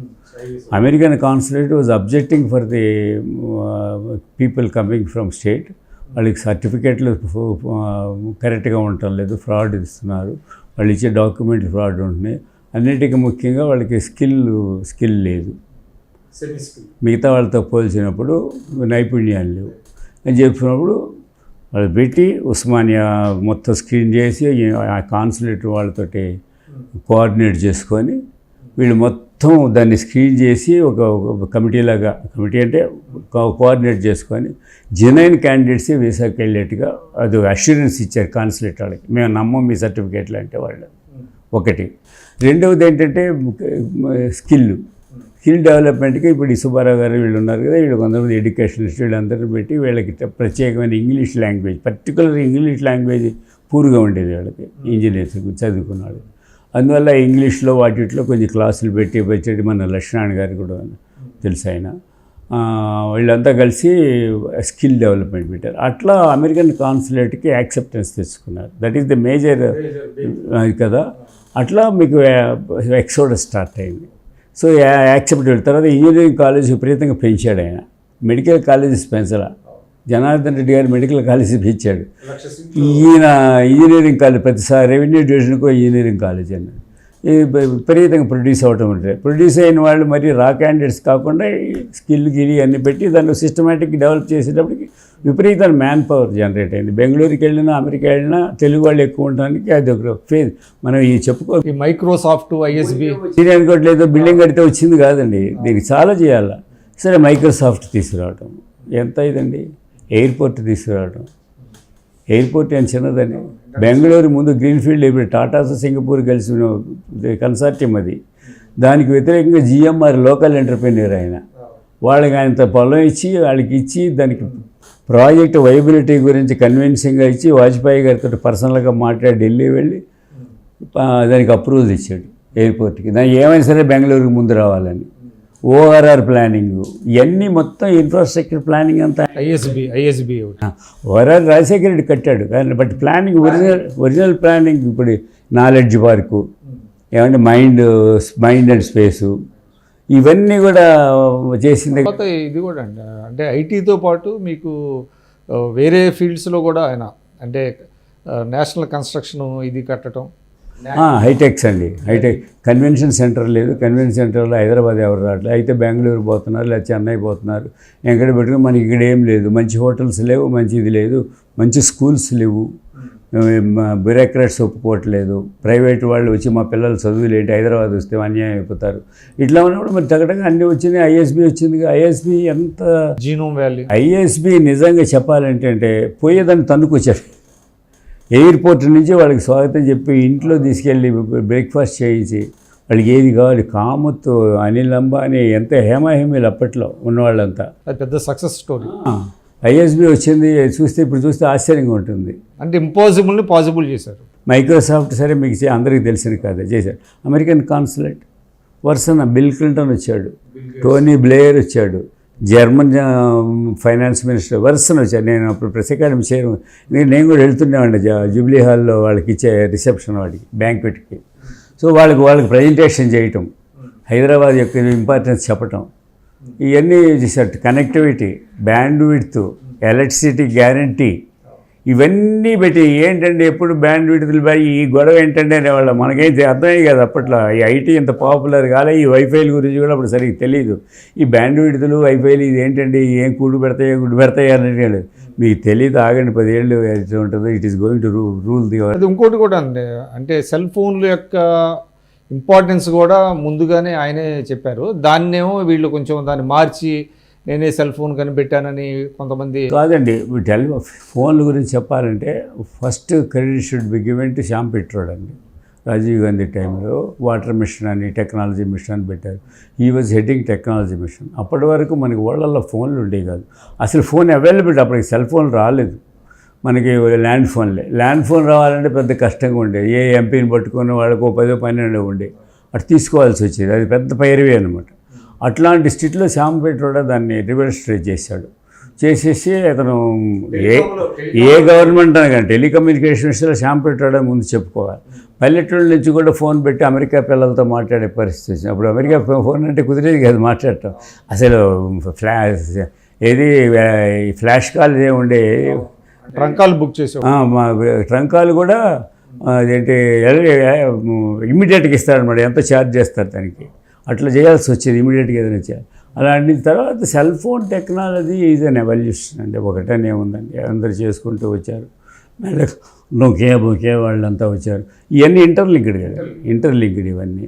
So అంటే ముందుగా ఇన్వెస్టిగేట్ చేసి దాని ఇంపార్టెన్స్ని ఇక్కడికి రావాలి, ఏపీకి రావాలి అనే దాంట్లో ఆయన చాలా కీలకమైన రోల్ ప్లే చేశారు. అది was a great city even before. Composite స్టేట్కి ముందే హైదరాబాద్ మంచి state, 5th largest city in the world. అందులో కంట్రీలు సందేహం లేదు. కానీ 80s వరకు కూడా it was a sleeping city. అంటే పాత వాసనలో పాత పద్ధతుల్లో ఉన్నట్టుండే అప్పట్లో. టెక్నాలజీలో బెంగళూరు కానీ చాలా ముందు వెళ్ళిపోయినాయి. వాళ్ళకి ఎలక్ట్రానిక్స్ ముందు పెట్టుకోరు. మనకి ఐడిపిఎల్ వచ్చింది కాబట్టి మన ఫార్మస్యూటికల్స్ వచ్చినాయి. వాళ్ళకి ఎలక్ట్రానిక్స్ ఉంది కాబట్టి ఒకటి ఎలక్ట్రానిక్ సిటీ కింద వచ్చింది. బెంగళూరుకు ఉన్న కొన్ని అడ్వాంటేజెస్ వల్ల బ్యూరోక్రాట్స్, రిటైర్డ్ సర్వీస్ పీపుల్ వాళ్ళందరూ అక్కడ సెటిల్ అవ్వడం అది ఒక గ్లామర్ వచ్చింది. సో దానివల్ల అది అటు ఇర్రెస్పెక్ట్ ఆఫ్ గవర్నమెంట్స్ పార్టీస్ అది బెంగళూరు అని ఇట్స్ ఓన్ పెరుగుతూ పోయింది. హైదరాబాద్ని అక్కడ ఉన్నదాన్ని గబుక్కుని పట్టుకొని లాక్కొచ్చాడు ఆయన. లాక్కొచ్చి మైక్రోసాఫ్ట్ తీసుకురావడంతో ఇదేంటి మైక్రోసాఫ్ట్ వెళ్ళింది, ఇది హైదరాబాద్, ఎక్కడ ఉంది హైదరాబాదు అంటే వాళ్ళు సియాటిల్ తర్వాత హైదరాబాద్ అంతే కదా బిగ్గెస్ట్ సెంటర్. ఎంత రాళ్ళు రప్పలు వచ్చి ఎంత డబ్బు పోసారండి. ఇప్పుడు చిన్న కంపెనీ ఉండేది హైటెక్ సిటీ పక్కన, వాళ్ళకి పెద్ద ప్రెమిసెస్ వచ్చింది. వాళ్ళని చూసి ఇన్ఫోసిస్, ఐఎస్బికి ఎదురుగా ఇన్ఫోసిస్ బ్యూటిఫుల్ ప్రెమిసెస్ వచ్చింది. ఇట్లా హ్యూజ్ పెద్ద కంపెనీస్ అన్నీ వచ్చినాయి. తర్వాత ICICI bank, Kamath was a member of the ISB committee. Kamath అప్పుడు చైర్మన్, లేకపోతే ఈజ్ ఏ మెయిన్ మ్యాన్ కదా ఐసిఐసిఐ బ్యాంక్. సో ఆయనకి చెప్తే ఆయన పెద్ద బిల్డింగ్ కట్టాడు బిజినెస్ డిస్ట్రిక్ట్లో. వాళ్ళ చాలా కాలం దాన్ని వాడకపోయినా కూడా అంత పెద్ద బిల్డింగ్. అక్కడికి వెళ్తే ఇది అసలు ముందు కళ్ళు తిరిగిపోయాయి. ఏమిటి అసలు ఈ బిజినెస్ డిస్ట్రిక్ట్ ఏంటి కాన్సెప్ట్లే మొట్టమొదటి ఎవరికి తెలియదు చాలామందికి. ఈ బిజినెస్ డిస్ట్రిక్ట్ ఏంటి, ఫైనాన్షియల్ డిస్ట్రిక్ట్ ఏంటి, మైండ్ స్పేస్ ఏంటి, ఇవన్నీ ఇట్లా మాట్లాడుకునేవాడు. అవన్నీ మెల్లమెల్లగా అట్ట వచ్చిన స్థలాలు ఇవ్వటం మొదలు. And biggest achievement is bringing American consulate అండి. బెంగళూరు నుంచి హయ్యెస్ట్ బేసెస్, హయ్యెస్ట్ ఫ్లైట్స్ కదండి అమెరికాకి. బట్ బెంగళూరులో అంటే అప్పుడు ఆయన ఓపెన్ స్కై పాలసీ కూడా ఈయనే గట్టిగా మాట్లాడుతూ ఉంటారు. ఆయన హైదరాబాద్ హబ్ చేయాలని కదా, ఆయన హైదరాబాద్ హబ్ చేయాలని. ఈవెన్ ఎందుకంటే సెంట్రల్ ప్లేస్లో ఉంది, చుట్టుపక్కల అన్నిటికీ కూడా మొత్తానికి ఏవియేషన్ హబ్ చేయాలనేది కూడా ఆయన ప్లాన్. ఎయిర్పోర్ట్ దాంట్లో కూడా అది కూడా ఉంది ఆ ప్రాజెక్ట్లో. సార్ అది 2004 అంటే 9 years ఆయన ఇంప్రెషన్ అనేది ప్రతి చోట కనపడుతుంది అభివృద్ధిలో. కానీ 2004లో ఆయన ఓటమిని ఎదుర్కోవాల్సి వచ్చింది. మేజర్గా కమ్యూనిస్టులు కొంత ఆయన్ని అంటే ప్రపంచీకరణ విషయంలో ఆయన్ని కొంచెం ఇది చేశారు, బ్యాడ్ చేశారు. అదేవిధంగా అప్పుడు వచ్చిన కొంత కరువు కానివ్వండి, రాజశేఖర రెడ్డిది అంటే మేజర్గా ఆయన ఇంత చేసిన 2004 ఆంధ్రప్రదేశ్ ఒక్కటే ఓడిపోలేదండి. ఇండియా ఈ షైనింగ్ అన్న బీజేపీ కూడా ఓడిపోయింది. మీరు అది గుర్తుపెట్టారు. Vajpayee one of the best prime ministers అని అందరూ చెప్పుకుంటారు కదా, జెంటిల్మన్ ప్రైమ్ మినిస్టర్ అండి. మరి ఆయన నాయకత్వంలో ఉంది. ఈయనేమో అలిపిరి ఇన్సిడెంట్ జరిగిన తర్వాత మా ఎలక్షన్లో అర్లీ చేద్దామని అసెంబ్లీ రద్దు చేసి కూర్చున్నాడు. అది కాదు, ఉండు మేము కూడా కలుస్తామని వాళ్ళు కలిసేటికి అది మన 5-6 నెలలు ఆగిపోయింది. ఈలోగా ఈ సింపతి గింపతి ఏమంటే ఎవాపరేట్ అయిపోయింది. ఇంకొక మేజర్ డెవలప్మెంట్ ఏంటంటే 2004లో అక్కడ బీజేపీ ఓడిపోవటానికి, ఇక్కడ టీడీపీ ఓడిపోవటానికి కాంగ్రెస్ కోయలిషన్ పాలిటిక్స్.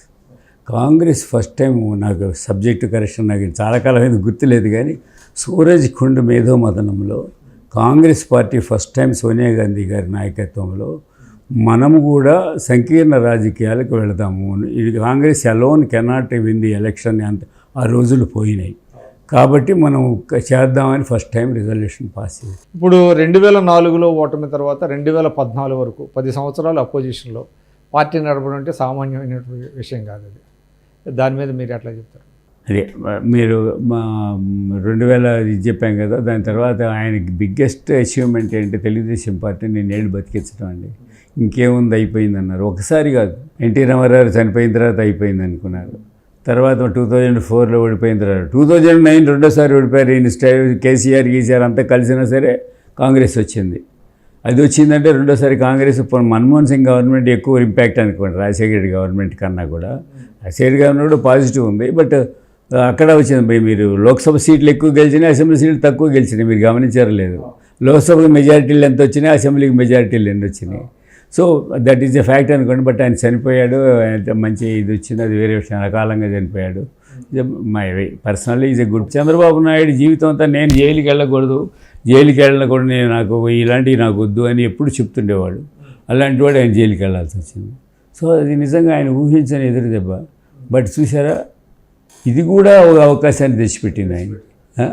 మళ్ళీ పవర్లో తీసుకొచ్చి ఈసారి ఆయనకి గొప్ప అవకాశం. ఆంధ్రప్రదేశ్, ఉమ్మడి ఆంధ్రప్రదేశ్ ఆయన మాటను ఎవరు, ఆయన పేరుని ఎవరు చెరిపేయలేరండి, ఆయన రూపాన్ని ఎవరు చెరిపేయలేరు. ఎందుకంటే ఎవరు ఎయిర్పోర్ట్లో దిగిన దగ్గర నుంచి అందరికీ గుర్తొస్తాడు ఆయన.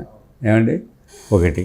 రెండవది, ఆంధ్రప్రదేశ్లో కనుక అమరావతి రాజధాని కట్టి ఇన్ఫ్రాస్ట్రక్చర్ కనుక డెవలప్ చేసి జనాన్ని కనుక అక్కడికి రప్పించి ఆకర్షించగలిగిన, జనాన్ని ఆకర్షించగలగాలి అక్కడికి.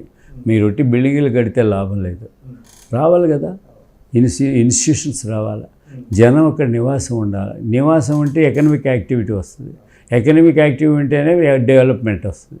సో ఇది చాలా లాంగ్ టర్మ్ కష్టమైన కార్యక్రమం. బట్ ఈ 4-5 ఏళ్లలో ఆయన చేయవలసిన ముఖ్యమైన ల్యాండ్ మార్క్ ఏ ఉంటాయో అవి చేయాలి. చేసి తెలుగుదేశం పార్టీ అయిపోలేదు, it will be there for some time or long time. మా ఆంధ్రప్రదేశ్ రాజకీయాల్లో తెలుగుదేశం పార్టీని ఎవరు ఏం చేయలేరు అనే భావన, నమ్మకం ప్రజల్లో కలిగించాలి. That is the biggest success of Chandrababu Naidu if he can succeed. అసలు పార్టీని డెవలప్ చేయటమే ఒక ఫార్మిడబుల్ ఫోర్స్గా చేద్దాం అనేది ఆయన ఆలోచన. అండ్ ఆయనకున్న ఇమేజ్ నేషనల్గా ఇంటర్నేషనల్గా ఇమేజ్ ఈజ్ డిఫరెంట్ అండి. పొలిటికల్గా మిస్టేక్స్ ఈ దౌర్జన్య రాజకీయాలు, హత్యా రాజకీయాలు, స్ట్రీట్ పాలిటిక్స్ వీటిని ఎవరు సపోర్ట్ చేస్తారండి? ఐ డోంట్ థింక్ ఆయన టెంపర్మెంట్, ఆయన కల్చర్ అదేని నేను అనుకోను. That is a big challenge for him in Andhra Pradesh. ఒక కల్చర్ మారిపోయింది ఆల్రెడీ, దాన్ని తట్టుకొని ఎట్లా నిలబడాలా, దాన్ని ఎలా మార్చాలా. ఇప్పుడు చాగంటి కోటేశ్వరరావు గారిని నీతి బోధల కోసం పెట్టారు. ఇది ఇలాంటి కొంత ఆలోచింప చేస్తాయి అనుకోండి, బట్ అట్ట కాదు కదా. ప్రజలు కూడా లాభ నష్టాలు, మనకేంటి వాళ్ళకేంటి, మన కులమా ఆ కులమా, మన ప్రాంతం ఈ ప్రాంతం, ఇలాంటి ఎమోషన్స్ చాలా ఉంటాయి. ఆ ఎమోషన్స్ కొంత క్యారీ చేస్తాయి. తర్వాత అన్నిటికన్నా ముందే యాంటీ గవర్నమెంట్ ఒక ఏదైనా చలనశీలత ఉంటుంది, ఒక ఆల్వేస్ మూవింగ్ మనిషి మనస్తత్వం అనేది ముందుకు వెళ్ళిపోతుంది, మార్పు. దాన్ని యాంటీ గవర్నమెంట్ కింద కన్వర్ట్ కాకుండా నువ్వు దానికి తగ్గట్టు చేయగలగాల. సో నువ్వు సెకండ్ టైం ఈసారి ఇంకో గవర్నమెంట్ తెచ్చుకోగలిగావంటే ఆంధ్రప్రదేశ్కి గొప్ప జాతకం వస్తుందని నేను అనుకుంటున్నాను. ఎందుకంటే చేయగలడు, అతనికి కెపాసిటీ ఉంది. చూద్దాం సార్. ఆయన 75 సంవత్సరాలు, ఆయన ఎనర్జీస్ చూస్తే చాలామందికి అసూయ కలిగించే విధంగా ఉంటాయి. 75 సంవత్సరాలంటే ఆయన 28 సంవత్సరాలు ఇప్పుడు ఎమ్మెల్యే అయ్యాడండి. అంతకుముందే పాలిటిక్స్, అంతకుముందే ఎమ్మెల్సీకి ట్రై చేశాడు. అప్పటి నుంచి చూడండి నిరంతరాయంగా, అప్పటి నుంచి ఇప్పటివరకు అలాగే ఉన్నాడు ఆయన. చాలా హెల్త్ ప్రాబ్లమ్స్ వచ్చినాయి, ఆయన కొన్ని ఉన్నాయి. అందువల్ల విపరీతమైన డిసిప్లిన్ ఫుడ్ విషయంలో కానీ ఇతర విషయాలు కానీ. And down to earth man లాగా ఉంటాడు. ఏదో పెద్ద అమెరికా నుంచి మందులు తెచ్చుకుందాం, ఇది తెచ్చుకుందాం అని ఆలోచన చేయడు. ఆయన న్యాచురల్ ఈ పద్ధతులు, యోగాలు, లేకపోతే ప్రకృతి వైద్యాలు ఇట్లాంటివి ఎక్కువ చేస్తుంటాడు ఆయన నమ్మకం. ఫుడ్ కూడా మీరు చూసారా లేదా, ఏదో ఒక 2 పుల్కాలు లేకపోతే ఏ ఉంటాయి, మన ఫ్రూట్స్ ఉంటాయి, అలాంటివి కొంచెం తింటాడు ఆయన. పెద్ద హ్యాబిట్స్ లేవు. కోర్స్ అర్లియర్ ఈ use to be very good host అనుకోండి, బాగానే ఉండేవాడు. బట్ ఆయన ఎప్పుడు డిసిప్లిన్గానే ఉండేవాడు. ఇతరులకు బాగానే చూసేవాడు కానీ చేసేవాడు కాదు. సో అంటే లీడర్ అంటే ఇట్లా ఉండాలి అనేది ఆయన చూస్తే తెలుస్తుందండి. అంటే ఈ లీడ్స్ బై అన్ ఎగ్జాంపుల్ అంటారు కాబట్టి చాలా విషయాల్లో చంద్రబాబు నాయుడు గారిని అనుసరించాల్సినటువంటి. చంద్రబాబు నాయుడిని ఎమ్మెల్యేగా చూసినప్పుడు, మంత్రిగా చూసినప్పుడు వీళ్ళలో ఇంత కెపాసిటీ ఉంది, ఇంత ఆర్గనైజేషన్ కెపాసిటీ ఉంది, ఇంత థింకింగ్ ఉంది, లేకపోతే ఇంటర్నేషనల్ లెవెల్లో మార్క్ పెరగ. ఆంధ్రప్రదేశ్కి, తెలుగు జాతికి ఎన్టీ రామారావు గుర్తింపు తెచ్చారండి. మోస్ట్ మోడర్న్ ఆధునిక ఆంధ్రప్రదేశ్, టెక్నికల్ ఆంధ్రప్రదేశ్ గుర్తింపు తెచ్చినవాడు చంద్రబాబు నాయుడు. ఇంత విజన్ ఆయనలో ఉంటుందని అర్లీగా మేము ఎవరో ఊహించలేకపోయాం. బట్ ఈ హెస్ గ్రోన్ అండ్ నేర్చుకుంటాడు, గమనిస్తుంటాడు. ఈ గ్రోస్ అండి, అది ఉంది. అంటే ఆ జీల్ ఉంది ఆయనకి. ఏంటంటే కొంత ఏదోటి చేయాలి మనం అనేటువంటిది ఒక తపన, సిన్సియర్ తపన ఉంది. కేవలం పాలిటిక్స్ ఓట్లని కాదు. అందుకని మధ్యలో ఓడిపోతున్నాడు ఆయన. అది మర్చిపోయి చేస్తుంటాడు ఎక్కువ. ఇది కట్టానుగా, ఇది చూసి ఓట్లు వేస్తారు, అది కట్టానంటే నువ్వు ఇక్కడే ఓడిపోయాక జూబ్లీహిల్స్లోనే ఓడిపోయారు కదా లాస్ట్ టైం. అందువల్ల రాజకీయాలు వేరు, డెవలప్మెంట్. అందుకని నేను ఏంటంటే చంద్రబాబు గురించి ఒక మాటలో చెప్పాలంటే he is the best or #1 developmental politics chief minister అండి. As a chief minister development పాలిటిక్స్ని ఇవాల్టి వరకు చెప్పుకోవాలంటే చంద్రబాబు నాయుడే చెప్పుకోవాలి. Okay sir, thank you very much. Chandrababu గారి గురించి ఐవీఆర్ గారు చెప్తున్నారు, is the #1, is the best chief minister so far అని చెప్తున్నారు. చంద్రబాబు నాయుడు గారు 75 సంవత్సరాలు సందర్భంగా ఈ ప్రత్యేక ఇంటర్వ్యూ. ఆయన జీవితం గురించి చాలా విశేషాలు చెప్పారు. చాలామంది నేర్చుకోవాల్సిన అంశాలు ఇంటర్వ్యూ ద్వారా ఉన్నాయి. ప్రతి ఒక్కళ్ళు ఈ ఇంటర్వ్యూని చూడాలి. నమస్కారం.